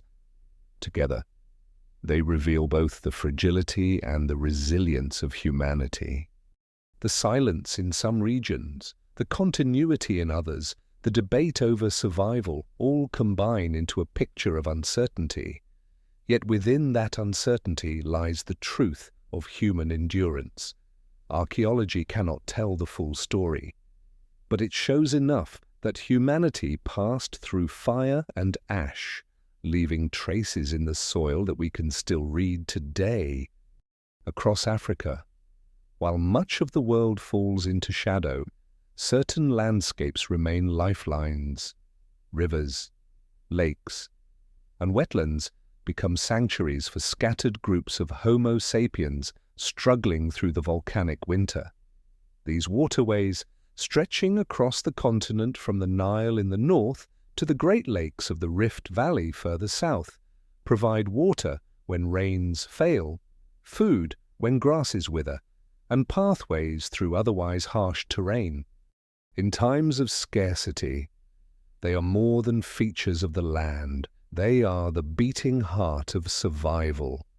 The Nile River is perhaps the most enduring of these lifelines. Even under weaker monsoons and cooler skies, its seasonal floods continue, though with reduced force. Along its banks, vegetation clings to life. Papyrus marshes and patches of grass still grow where water seeps onto floodplains. Fish move through its channels and birds nest in reeds. For early humans, the Nile offers both food and stability. Small bands follow its length, finding shelter in caves or open camps nearby, their lives tied to the river's pulse. In the Rift Valley, the story is similar but more fragmented. Lakes such as Turkana, Malawi, and Tanganyika shrink under diminished rainfall, but they do not vanish. Their waters provide fish, mollusks, and waterfowl even when surrounding lands turn barren. Sediments from these lakes record sharp fluctuations in level at the time of the Toba eruption, evidence of changing rainfall. Yet even in their lowest phasing, they hold enough to sustain life. Archaeological sites along these shores reveal stone tools and hearths that suggest continued occupation, even in difficult years. One lesser-known piece of evidence comes from Lake Malawi. Sediment cores show a sudden drop in water levels following Toba, pointing to drier conditions. But alongside this, pollen records show continued presence of aquatic plants and nearby grasses. This combination suggests that while the lake shrank, it remained a viable refuge. For the humans living along its edges, this resilience may have meant the difference between life and extinction. Coastal rivers also play a role. Where rivers meet the sea, estuaries provide abundant shellfish, fish, and birds. Sites in South Africa, such as Pinnacle Point and Blombos, show continued human activity throughout this time. Shell middens and traces of pigments appear in layers that span the period of the eruption. These finds indicate that people not only survived but maintained symbolic practices, even when conditions were harsh. The rivers and seas together created refugees of both sustenance and culture. Yet survival along rivers is not without risk. Ash carried by winds clogs streams and renders water unsafe. In India, ancient riverbeds filled with volcanic silt record this disruption. In Africa, ash deposits are thinner, but rainfall carries dust into channels. Water must be strained, boiled, or avoided. Families gather at cleaner tributaries, moving camps when rivers grow too polluted. This constant search for drinkable water defines daily life in many regions. Planetary scale shifts amplify the importance of these refugees. As glaciers expand and deserts push outward, habitable zones contract. Vast areas of the Sahara and Kalahari become drier, driving both animals and humans toward remaining water sources. The Nile, the Rift Valley lakes, and the coasts become crowded corridors of life. Competition grows, not only between human groups but also with animals equally dependent on shrinking resources. Yet within these corridors, survival continues. The archaeological record reflects this contraction. Sites along rivers and lakes show continuity, while inland sites disappear. This pattern maps directly onto water availability, underscoring its role as a key factor in human endurance. Where rivers flowed, people persisted. Where water vanished, so did their traces. An unresolved scientific mystery lies in the distribution of genetic diversity today. Populations near East African lakes and along the southern coasts retain some of the deepest branches of human ancestry. This suggests that these regions may have been central refuges during the bottleneck. Yet the genetic record alone cannot tell whether these groups were larger, more stable, or simply more fortunate. Archaeology and genetics intersect here, but do not yet provide a complete picture. The daily lives of these riverine survivors were shaped by rhythm and resourcefulness. In the mornings, groups set out to gather shellfish or cast nets into shallow waters. Children searched for edible roots along moist banks. Hunters stalked animals that came to drink, their tools crafted from stone, carried and reused for generations. Fires were lit in the evenings, their smoke rising above reeds, a signal of persistence in a dimmed world. Each day was precarious, but each day endured. In the Nile corridor, movement north and south continued, linking groups along its flow. Though separated by distances, they shared the same lifeline. The river connected them, a thread of survival weaving across landscapes otherwise rendered hostile. This continuity may explain why the Nile remained a center of human activity for tens of thousands of years afterward. Its role as refuge during Toba may have been the foundation for later cultural flourishing. In the Rift Valley, the lakes provided not only food and water but also raw materials. Shores exposed by lower levels revealed stones for toolmaking. Obsidian, volcanic glass, prized for its sharpness, was carried from these sites across regions, evidence of mobility and exchange even in times of hardship. The survival of such networks suggests that humans did not simply retreat inward during the bottleneck, they continued to move, connect, and share. Planetary scale observation shows that these rivers and lakes acted as nodes of stability in an unstable Earth. While global temperatures dropped, glaciers advanced, and monsoons weakened, the freshwater systems of Africa buffered humanity. They became centers around which survival clustered. Without them, the genetic bottleneck might have been narrower still, or perhaps final. The continuity of water meant the continuity of life. Yet questions remain. Did these refugees host large enough populations to sustain humanity alone, or did smaller, scattered groups across other regions also endure? The genetic echo suggests a severe reduction, but not total collapse. Archaeological gaps in some areas may reflect real extinctions, but they may also reflect the absence of excavation or preservation. The story is incomplete, a puzzle with missing pieces. Still, what is clear is the role of rivers in holding humanity together. The Nile, the Rift Lakes, and the coasts of Africa offered water, food, and pathways. They were the arteries of survival during one of Earth's harshest episodes. Along their banks and shores, small fires burned, tools were shaped, shells were gathered, and stories were told. In these acts, humanity endured, waiting for skies to clear and the world to recover. The rivers of refuge remind us that survival often depends on narrow corridors of stability. They carried the ancestors of all modern humans through a time when extinction was possible.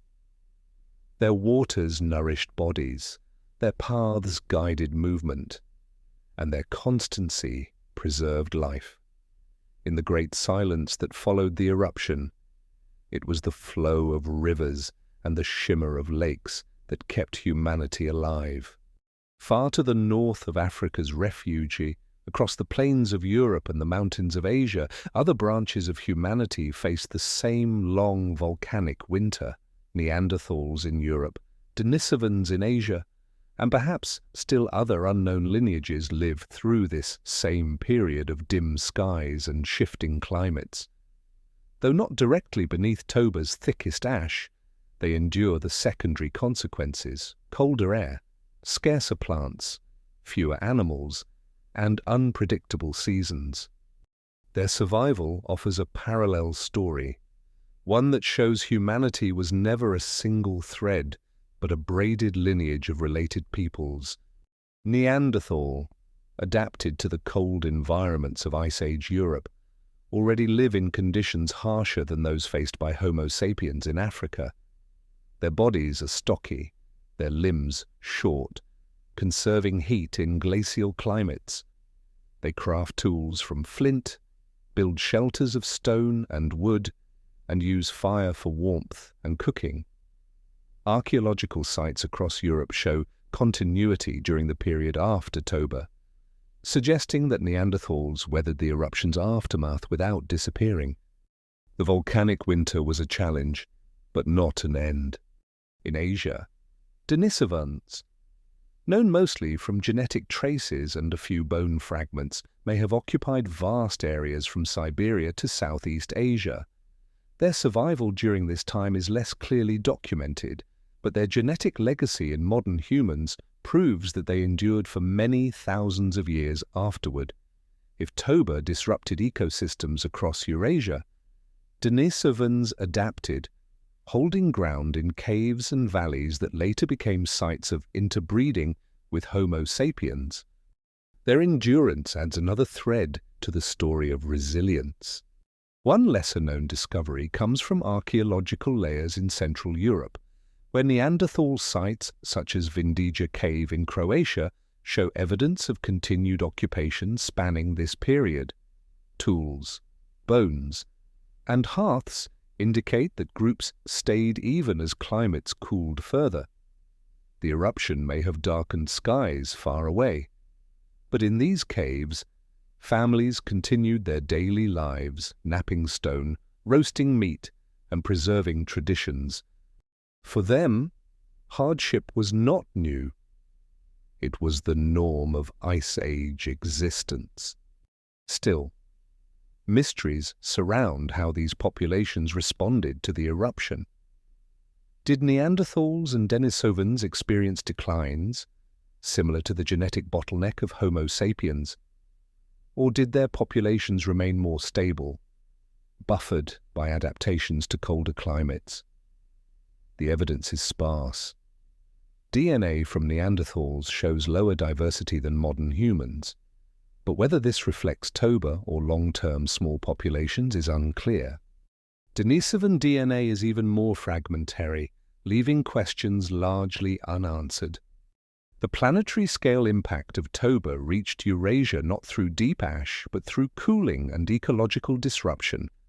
Forest belts contracted, steppe tundra expanded, herds of mammoth, bison, and reindeer shifted their ranges, sometimes vanishing from traditional hunting grounds. For Neanderthals, whose survival depended on large game, this meant uncertainty. Yet their sophisticated hunting strategies and knowledge of landscapes allowed them to adapt. They followed herds, modified tools, and endured. Meanwhile, Homo sapiens in Africa remained separated from these northern cousins. The bottleneck that reduced their numbers may not have struck Neanderthals or Denisovans as severely. This divergence set the stage for future encounters. When Homo sapiens emerged from Africa in later millennia, they would meet Neanderthals in Europe and Denisovans in Asia. Genetic exchanges would follow, leaving traces that remain in the DNA of living people today. In this sense, the survival of these lineages through Toba's aftermath ensured that humanity's story remained diverse. One unresolved scientific mystery is whether interactions between Homo sapiens and other human species occurred before Toba. Some scholars argue that early migrations into Asia may have already brought sapiens into contact with Denisovans or Neanderthals. If so, did the eruption sever these connections, erasing early interbreeding populations? Or did such encounters only resume later, after recovery? The archaeological silence makes this question difficult to answer. The daily lives of Neanderthals during this time were grounded in routine resilience. They hunted with thrusting spears, coordinated in groups, and shared food at communal hearths. They wore hides for warmth, perhaps stitched with bone needles, though direct evidence is rare. In caves, They arranged stones as windbreaks and tended fires against the long cold. Children were raised, the elderly cared for. Even amid global disruption, the rhythms of family and group continued. Denisovans, though less visible, likely lived in similar ways. The Denisova cave in Siberia preserves layers of occupation stretching across many millennia, including the period after Toba. The DNA of both Denisovans and Neanderthals is found in sediments there, showing their presence. The cave's long record demonstrates that they endured climate shifts repeatedly. Toba's cooling, though severe, was not beyond their capacity to survive. Planetary observation reminds us that the eruption was part of a larger ice age system. Even without Toba, glacial cycles brought recurring cold. For Neanderthals and Denisovans, adaptation to fluctuating climates was a way of life. They endured cold winters, short summers, and changing herds. The eruption added strain, but they were already resilient. Homo sapiens, living mostly in Africa, faced greater shock, unaccustomed to such extremes. The differing baselines of adaptation may explain why non-sapiens lineages weathered Toba without apparent collapse. Still, all human groups faced scarcity. Archaeological evidence of cut marks on animal bones shows intensive use of carcasses, scraping every fragment of meat, breaking bones for marrow, burning them for fuel. These practices, common before, may have become more essential after Toba. Nothing was wasted. Survival depended on extracting every calorie. This efficiency reflects both skill and necessity, a universal response to hard times. The survival of Neanderthals and Denisovans also holds meaning for the larger story of humanity. Their persistence ensured that when Homo sapiens later expanded, genetic exchanges could occur. Today, between 1 and 4% of the DNA in non-African populations comes from Neanderthals. Populations in Oceania and parts of Asia carry Denisovan DNA. These legacies are living proof that survival through Toba shaped not only who lived then, but who we are now. Yet the mystery remains of why these lineages eventually vanished while Homo sapiens thrived. Toba did not end them. They endured for tens of thousands of years afterward. Their disappearance came later, perhaps through competition, assimilation, or ecological pressures. Their survival during Toba shows that they were not fragile. Instead, they were robust, resilient, and deeply adapted to their worlds. Their eventual extinction reminds us that survival is not only about strength but about circumstance and change. In the quiet of European caves and the forests of Asia, Neanderthals and Denisovans kept firelight alive during the long volcanic winter. They shaped tools, cared for their young, and endured scarcity. Though separated from Homo sapiens, they shared the same earth under dim skies. Their survival ensured that the human story remained multi-threaded, carrying forward diversity that would later blend into our shared ancestry. The memory of Toba is not preserved in their words, but in their endurance. They left tools in soil, DNA in bones, and traces in our genomes. These are their testimonies, silent but lasting, in the era when the sky darkened and the earth cooled. Neanderthals and Denisovans survived alongside us, proving that humanity's resilience has never belonged to a single species alone. The years following the eruption are long and heavy, but change is constant even when it moves slowly. After decades of dim skies, the world begins to regain its light. At first, the difference is nearly invisible. The sun remains pale, its warmth muted, its circle veiled by haze. Yet in time, rains fall more strongly, winds shift, and the veil of aerosols disperses. The long volcanic winter does not last forever. Slowly, the planet opens its skies again, and ecosystems respond with patience. In the ash-covered plains of South Asia, the first pioneers are grasses. Their seeds, light and numerous, find cracks in the crust of volcanic dust. Shoots emerge, their green blades breaking through the grey. These small islands of growth spread across valleys once barren. In East Africa, pollen trapped in lake sediments reveals a similar story. After barren layers, forest species return. Acacia, fig, and baobab reappear in the record, showing that trees, too, reclaim their places beside rivers and lakes. The transformation is not swift but steady, a creeping recovery measured across decades. Animals follow the plants. Where grass returns, grazers return as well. Antelope herds, once diminished, begin to grow again.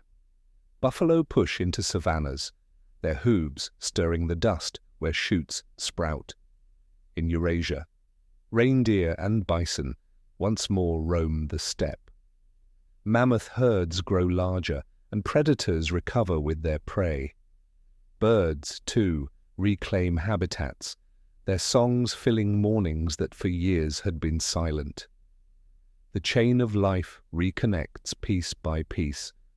For humans, this renewal is both a relief and an opportunity. After long years of scarcity, food becomes easier to find. Hunters track animals with more success. Gatherers return with fuller baskets, and children eat more reliably. Camps last longer in one place, and migrations expand outward again. Fire remained a companion, but now firelight is joined by sunlight that warms the land more fully. The fragile balance of survival shifts into cautious stability. One lesser-known signal of this recovery lies in lake cores from East Africa. In Lake Malawi, for instance, after an abrupt decline in vegetation at the time of Toba, forest pollen returns within several decades. Though reduced compared to earlier levels, this recovery suggests resilience of regional ecosystems. Humans living near these lakes would have seen the landscape slowly turn green again, watched rivers grow stronger, and recognized the return of familiar animals. The world, while still harsh, no longer felt entirely broken. Archaeological evidence reflects this change. In South Asia, sites above the Toba ash show new phases of occupation. Stone tools reappear, marking either survivors adapting to a renewed landscape or migrants returning as conditions improved.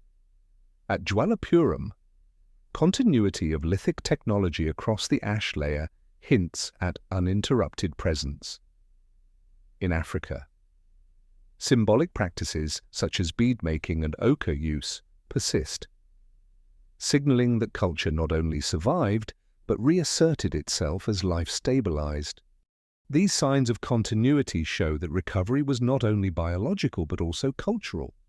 Planetary processes drive the return. As volcanic aerosols fall from the stratosphere, Earth's energy balance shifts again. Sunlight reaches the surface more fully. Monsoons strengthen after centuries of weakness, bringing rains back to Asia and Africa. Glaciers, once advancing, begin to stabilize. Deserts retreat slightly. Sea levels adjust as ice growth slows. The recovery is not uniform, but it is global. The scars of Toba remain, yet the Earth demonstrates resilience. Yet mysteries remain. How quickly did human populations rebound compared to ecosystems?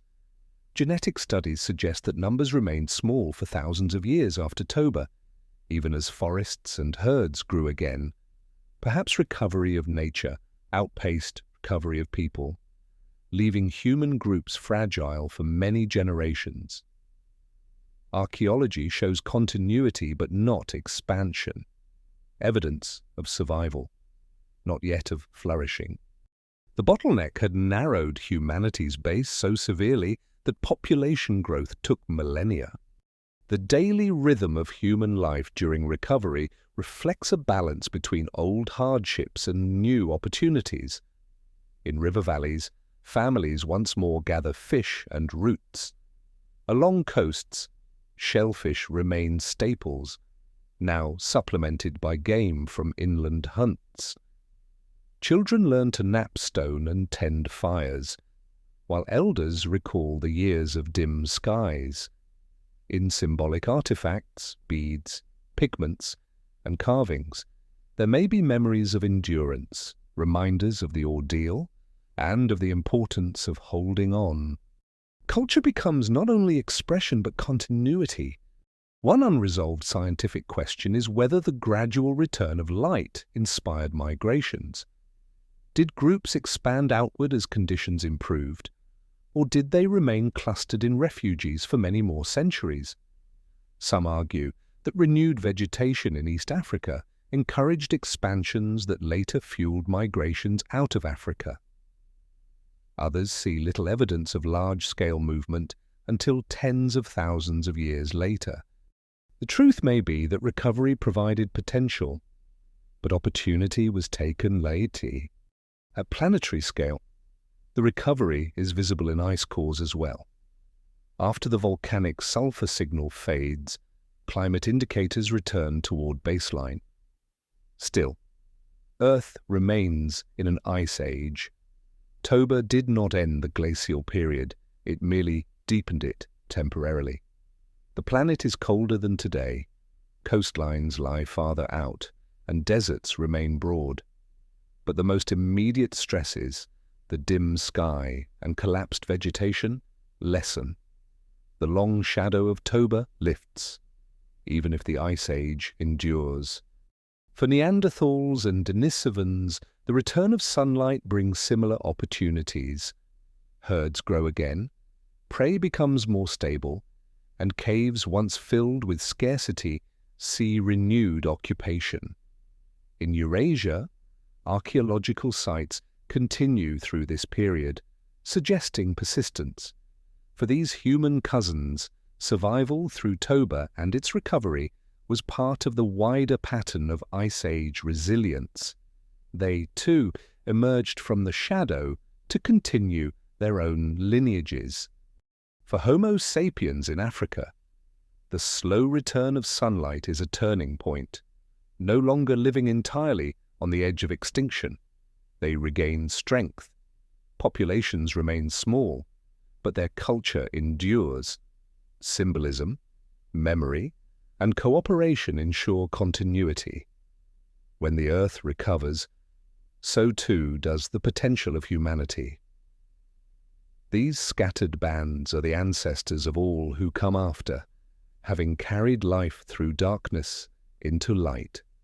The return of sunlight is not a dramatic moment, but a process, unfolding year by year. The skies brighten, rains return, animals spread, and people follow. Generations grow up knowing only gradual improvement, perhaps unaware of the depth of the crisis their ancestors endured. Yet in their genomes and traditions, the memory of survival persists.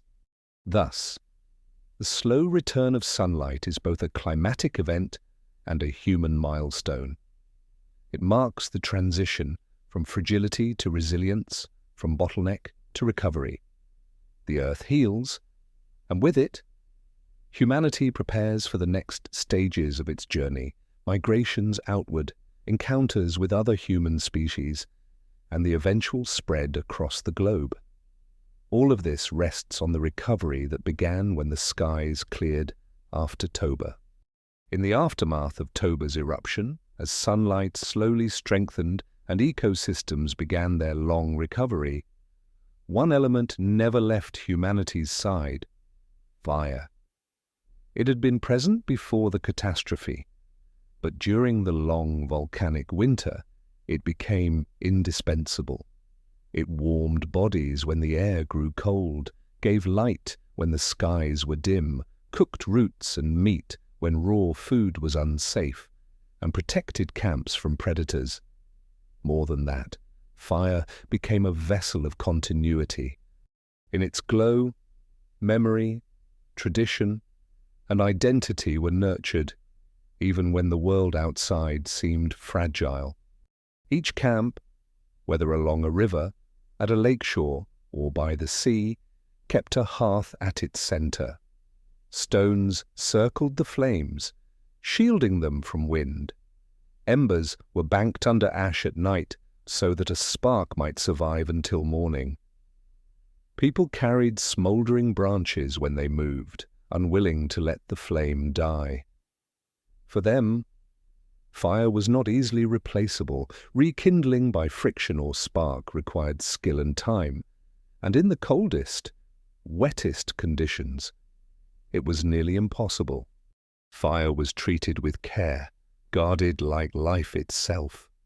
Archaeology provides glimpses of this devotion. At sites such as Blombos and Sibudu in South Africa, hearths appear as repeated ash layers, evidence that fire was used generation after generation. Charred remains of wood, burned animal bones, and reddened stone surfaces all tell of camps where people gathered around flames. Microscopic analysis reveals that grasses were sometimes laid on heated surfaces, suggesting that hearths also served as bedding areas, warming sleeping bodies through cold nights. Fire was not an accessory, it was the foundation of human existence. One lesser-known detail is that bones themselves were sometimes used as fuel.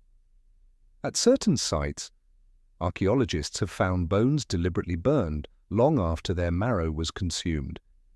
This indicates that in times of scarcity, when wood was limited or wet, people used animal remains to keep flames alive. Burning bone produces a steady, long-lasting heat, different from wood. Such ingenuity demonstrates how determined early humans were never to lose fire, even when conditions were hostile. Around these hearths, culture grew. Beads made from shells, ochre engraved with crosshatch patterns, and carefully shaped stone tools are often found in the same layers as fire traces. Symbolic behavior and fire use are intertwined. In the glow of firelight, people likely strung beads, painted with ochre, and shared stories. These activities show that even when survival was difficult, culture was not abandoned. On the contrary, it may have been strengthened by the presence of fire. The persistence of symbolic culture during the bottleneck is striking. If populations were reduced to only a few thousand, every resource was precious, yet they still devoted time to decoration, engraving, and symbolic acts. Why? One answer may be that culture reinforced cooperation. Shared symbols and stories bound groups together.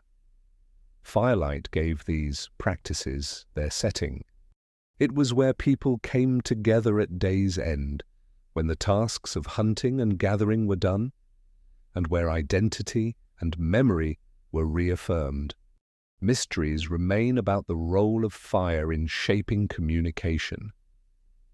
Some scholars propose that evening gatherings around the hearth gave space for longer conversations. In daylight, work and vigilance filled every hour. At night, protected by fire, people could relax, share stories, and plan for tomorrow. Perhaps in these settings, language grew more complex, carrying memory across generations. Archaeology cannot prove this, but the close connection between fire, symbolism, and community suggests it may have been true. Planetary reflections highlight the scale of this achievement. Earth itself had been shaken by forces beyond human control. The skies had dimmed, Vegetation had collapsed and populations had dwindled, yet within small circles of flame, humans endured. Firelight became a counterbalance to planetary darkness, proof that resilience is not only ecological but also cultural. The eruption showed fragility. Firelight showed persistence. Daily rhythms were shaped by the hearth. In the morning, fire roasted roots and tubers dug from soil. At midday, embers smouldered quietly while people hunted or gathered. In the evening, flames rose again, cooking meat, boiling water, and lighting the camp. Children played near the warmth, elders told stories, and hunters repaired weapons. Predators, deterred by fire, prowled at the edges. Each night's fire was a reminder that the group had survived another day.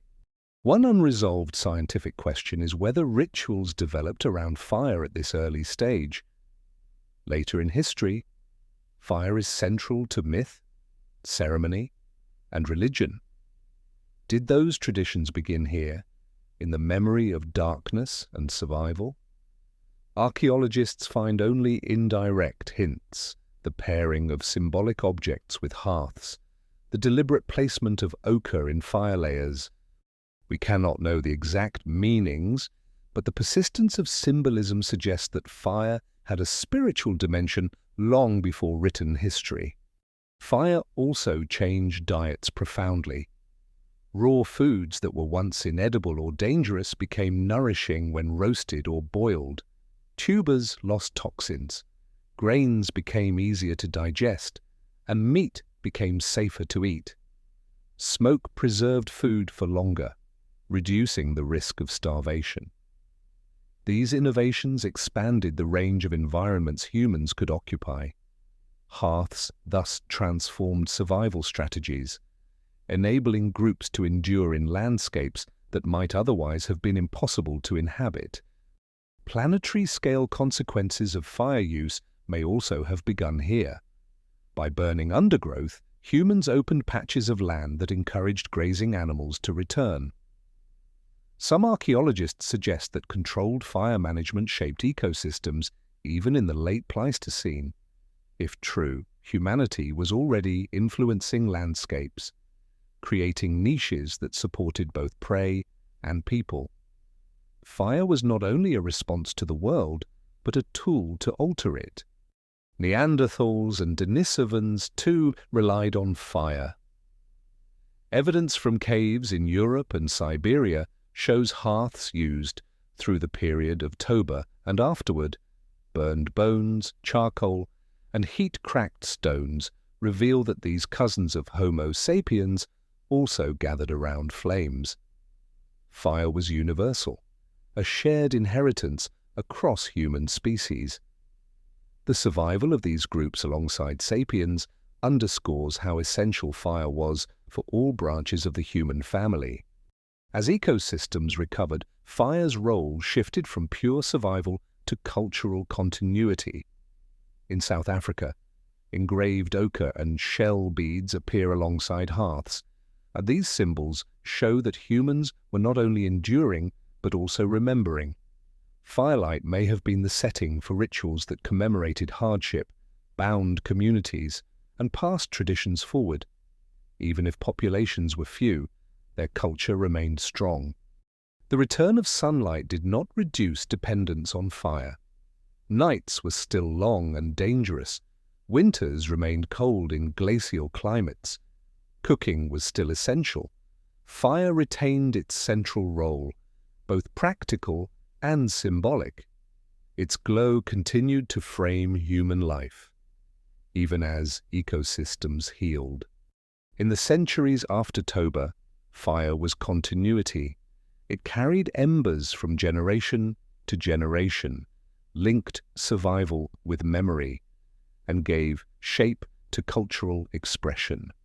In every hearth, people preserved not only warmth but also meaning. They transformed catastrophe into resilience, carrying forward the possibility of all future societies. The story of firelight and memory shows how humans survived not only by adapting biologically, but also by creating culture. Fire was the center where survival and symbolism met, where memory was passed on, and where humanity proved itself more than fragile. In its glow, people endured through scarcity and prepared for renewal. Without fire, the bottleneck might have closed entirely. With it, humanity carried light into the future. When the skies brighten further and the world begins to heal, humanity stands at the edge of a new chapter. The bottleneck left by the eruption of Toba has thinned populations to fragile numbers. But recovery is underway. Forests stretch again along river valleys, grasslands widen across Africa, and herds of animals return to landscapes that had been stripped bare. With these changes, the people who endured find themselves living not only in survival, but in preparation. The groundwork is laid for the expansions and migrations that will one day carry Homo sapiens far beyond the refugees where they weathered the volcanic winter. The genetic legacy of this moment is profound. Every living human today descends from the small groups who survived this period. Their DNA carries the echoes of near extinction, reduced variation, narrow lineages, and shared ancestry that binds all people together. This is the genetic bottleneck, a scar of prehistory that cannot be seen in bones or tools, but is visible in every cell. From only a few thousand individuals, entire continents will one day be populated. This truth highlights how precarious survival once was, and how remarkable recovery became. In Africa, archaeological sites begin to show evidence of growth. In southern regions, shell middens grow larger, suggesting that coastal groups expanded as resources stabilized. In the Rift Valley, stone tool traditions diversify. More refined blades and points appear, showing experimentation and innovation. Pigments continue to be used, and beads remain common, suggesting that symbolic practices not only persisted, but spread. These changes point to resilience turning into creativity, as humans regained the stability needed for exploration and invention. One lesser-known detail emerges from East Africa. In sites dated after the period of volcanic winter, archaeologists find traces of long-distance movement of obsidian, a volcanic glass prized for sharp tools. Obsidian sources are sometimes hundreds of kilometers from where the tools are found. This indicates that groups either traveled widely or exchanged materials with neighbors. Such mobility and connection show that humans were not confined by hardship forever. They reached outward, reconnecting landscapes that had been fractured. As ecosystems recovered, so too did the range of diets. Hunters once again pursued large game, antelope, buffalo, and even elephants in some regions. Fish and shellfish remained staples along coasts and rivers, providing dependable food. Plants returned to gatherers' baskets. Fruits, seeds, and roots reappeared as forests spread. Archaeological residues of starch on stone tools suggest that plants became increasingly important in diets.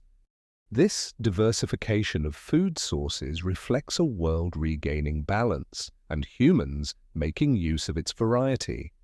Yet mysteries remain about how quickly populations expanded. Did numbers grow steadily as conditions improved, or did recovery take millennia?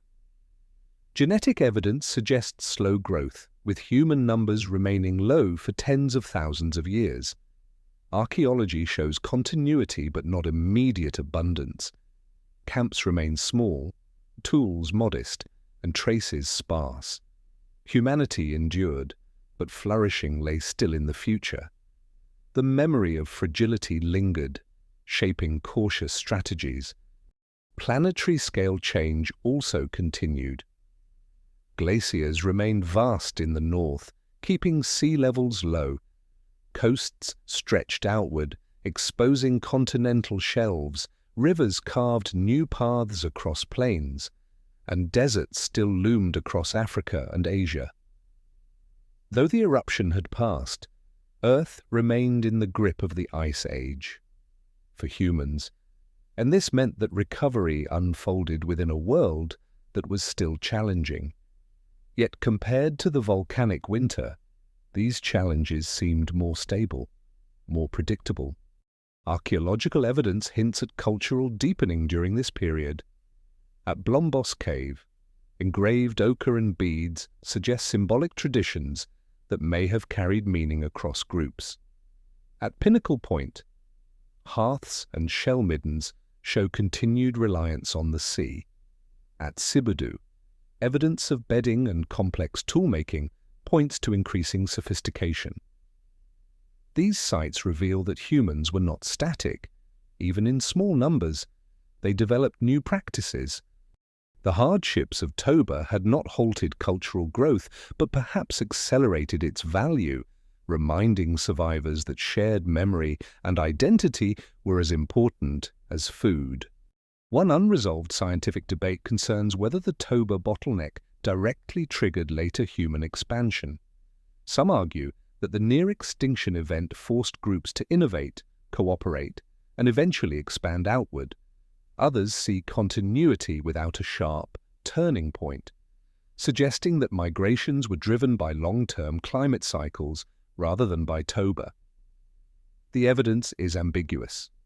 Yet the timing is suggestive. Within tens of thousands of years after recovery, humans begin their great dispersals out of Africa, carrying the memory of survival with them.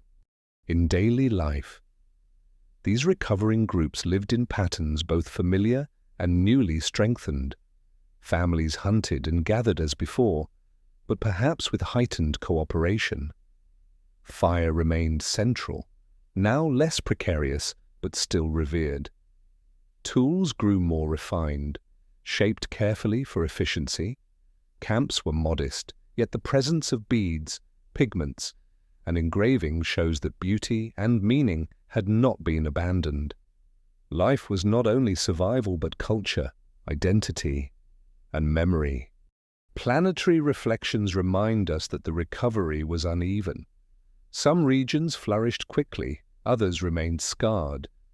Forests returned sooner in wetter areas, later in drier ones. Grasslands spread where ash had enriched soil, but remained barren where crusts were too thick. Rivers carried fertility in some valleys and carried destruction in others. Humanity navigated these differences carefully, choosing refuges and leaving scars of absence where survival had failed. The legacy of this recovery is immense. From these small bands came the ancestors of every culture, language, and tradition to follow. The narrowing of diversity in the bottleneck paradoxically unified humanity. All who would one day cross into Eurasia, Australia, and eventually the Americas shared the same fragile ancestry. The eruption of Toba, though catastrophic, created a foundation for unity, a single thread of survival from which the whole tapestry of human history was woven. One lesser-known observation is that volcanic ash from Toba continues to serve as a marker horizon for archaeologists today. Across Africa, India, and Asia, the presence of Toba ash allows precise dating of layers. This means that the catastrophe, once endured, became a tool for modern science. In sediments, in ice, and in cores, the eruption stands as a line that unites records across the globe. The very event that nearly ended humanity now helps us understand its survival. As centuries pass, populations spread further, connections between groups grow, exchange networks widen, and symbolic traditions deepen. Though still small in number, humans begin to look outward again. The bottleneck has ended, though its memory remains etched in genes and stories. In firelight, survivors pass down the memory of dim skies and fragile years, turning catastrophe into legacy. Thus, Section 14 marks a turning point. The transition from survival to recovery, from bottleneck to resilience. Humanity emerges not only alive, but prepared. Ecosystems heal, populations stabilize, and culture strengthens. The eruption that nearly silenced Homo sapiens instead leaves them unified, resilient, and ready for journeys that will carry them far beyond their ancestral refuges. As the long centuries after Toba unfold, the survivors' descendants live in landscapes reshaped by both fire and time. The volcanic winter has eased, ecosystems have largely recovered, and populations, though still small, begin to grow again. Yet the memory of fragility lingers in every camp. Humanity has passed through a narrowing gate, and what lies ahead is expansion. Section 15 closes this chapter by looking at how recovery set the stage for migration, innovation, and the shaping of a future far larger than the shadows of Toba. The people who endured are few, but their resilience becomes the foundation of all later generations. Genetic evidence shows the mark of the bottleneck, with reduced variation compared to what might have existed before. From this narrow base, populations slowly multiply. Each new birth strengthens the fragile thread of humanity's presence. Small groups expand outward from coasts, lakes, and rivers, reclaiming valleys and forests once abandoned. Their footsteps press into soils still mixed with ash, turning places of silence back into landscapes of life. Archaeology captures glimpses of this renewal. In southern Africa, symbolic traditions continue at Blombos and other caves, beads, ochre, and engraved pieces that show humans continued to create meaning. In the Rift Valley, stone tool traditions diversify, suggesting new ideas spreading among groups. In South Asia, layers above the ash reveal fresh traces of life, whether from survivors or newcomers. Everywhere, the record shifts from absence to presence. The story is not of a sudden flourishing, but of steady recovery, patient and enduring. One lesser-known piece of evidence for this period comes from obsidian artifacts found far from their sources. These stones, sometimes carried more than 100 kilometers, suggest that mobility and exchange networks were growing again. Whether through direct travel or indirect trade, groups were connecting across distances. Such links hint at the beginnings of cooperation beyond the immediate family. Threads of contact that would become essential for later migrations. Mysteries remain about the pace of this recovery. Did human populations rebound quickly once ecosystems stabilized? Or did small numbers persist for millennia? Genetic studies suggest slow growth, with expansions becoming more visible only tens of thousands of years later. Archaeological traces, though uneven, support this. Camps remain small, hearths modest, and toolkits simple. Even as culture continues, humanity endured with resilience, but abundance lay further in the future. At the planetary scale, Earth remains within the Ice Age. Glaciers dominate the north, deserts cover vast regions, and sea levels remain low. Coastlines stretch far outward, exposing continental shelves that create new pathways for migration. The Sunda Shelf connects Southeast Asia. The Red Sea is narrower than today. The coast of Africa is broader. These changes shape routes that humans will later take when leaving Africa. The aftermath of Toba, therefore, indirectly sets the stage for global dispersal, by lowering seas and creating new land bridges. The daily lives of survivors' descendants remain anchored in fire, food, and movement. Hearths continue to burn, their light carrying both warmth and memory. Hunters track animals returning to grasslands, using spears and blades refined through generations of practice. Gatherers collect roots, fruits, and seeds as forests regrow. Along coasts, shellfish remain a dependable staple, their middens growing steadily. Children learn these practices, inheriting both skills and the memory of endurance. Culture, too, grows more complex. Beads and pigments continue to appear, often found in layers alongside hearths.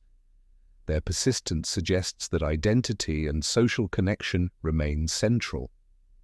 Perhaps the memory of near extinction reinforced the importance of symbols to remind groups of their unity, to express belonging, and to preserve memory. Archaeological finds of repeated patterns in engravings hint that shared traditions, and perhaps shared stories, were forming. One unresolved scientific question is whether the eruption directly influenced the great migrations of Homo sapiens that followed. Some argue that the bottleneck forced groups to innovate, strengthening cooperation and preparing them for journeys out of Africa. Others believe migrations would have occurred regardless, driven by climate shifts and population growth over longer cycles. The timing remains debated. What is clear is that not long after recovery, humans begin to move outward, first into Arabia, then into Asia, and eventually across the globe. In Eurasia, Neanderthals and Denisovans persist, occupying caves and forests. Their survival alongside sapiens after Toba ensured that when the latter migrated, encounters occurred. Interbreeding left genetic traces that remain in modern humans today. This blending shows that Toba did not erase diversity within the human family. It set the stage for connections that would shape future populations. The survival of multiple human lineages during and after Toba is a reminder of the resilience of humanity in all its forms. Planetary reflections highlight the balance between destruction and renewal. Toba nearly silenced humanity, yet from its ashes grew a unified lineage. The eruption created a bottleneck, but recovery created resilience. By surviving the darkest years, humanity gained the capacity to endure future challenges, glaciers, droughts, and migrations into unknown lands. Firelight, symbolism, and cooperation proved as essential as food and water. These qualities became the foundation of every journey that followed. As centuries passed, the small bands who had once clung to coasts and rivers grew more numerous. They began to push into new territories, exploring valleys and plains beyond their refuges. Obsidian, shell beads, and pigments traveled with them. Evidence of traditions carried forward. Each migration, no matter how small, was part of a larger pattern of expansion. From a fragile few, Homo sapiens prepared to fill the world. The memory of Toba may have persisted in subtle ways.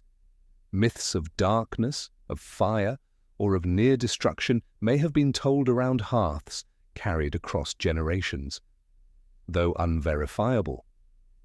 It is possible that stories of a dimmed sky or a time of hunger survived as oral memory. If so, Toba's shadow lived on not only in genomes and soils, but in the imagination of humanity. The final legacy of this period is continuity. From the brink of extinction, humanity endured, recovered, and prepared for dispersal. Every person alive today carries the genetic imprint of those survivors. Their decisions to tend fire, to gather shellfish, to share symbols, ensured that the thread of life was not broken. What followed, migration, settlement, and the rise of culture, was built upon this fragile but unbroken foundation. Thus, Section 15 closes the story of Toba not with silence, but with resilience. The eruption that nearly ended humanity became a turning point. It narrowed the species to a thread, yet from that thread wove the fabric of all human history. Firelight, memory, and cooperation carried humanity through darkness into renewal.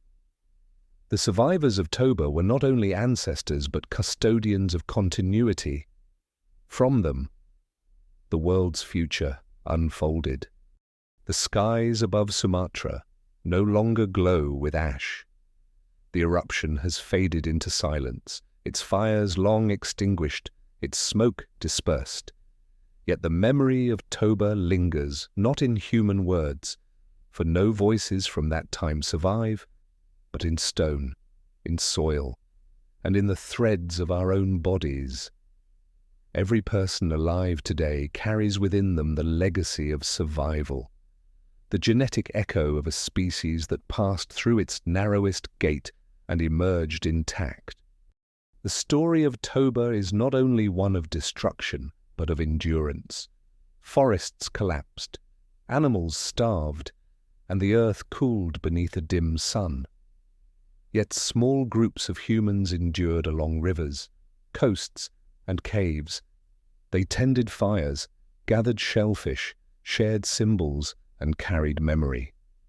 Their numbers were few, but their resilience was great enough to outlast the shadow of the eruption. From them, all later histories descend. Science continues to probe the mysteries of this time. Was the genetic bottleneck caused solely by Toba, or did other forces play a role? Did humans survive in Asia as well as Africa, or did they vanish there to return later? These questions remain, fragments of a puzzle not yet complete. But what is certain is that humanity did not vanish. The flame was not extinguished. And so, from ash and silence, life continued. Skies cleared, plants returned, herds spread once more across the plains, and humans followed. The story of our species resumed its path, leading eventually to migration, encounter, and the shaping of worlds far beyond Africa. All of this was possible because, in the darkest years, a fragile ember of survival was kept alive. Even now, that ember burns in us. It is the quiet reminder that humanity is resilient, that from near loss can come continuity, and that in the vast scales of Earth's history, survival itself is an achievement.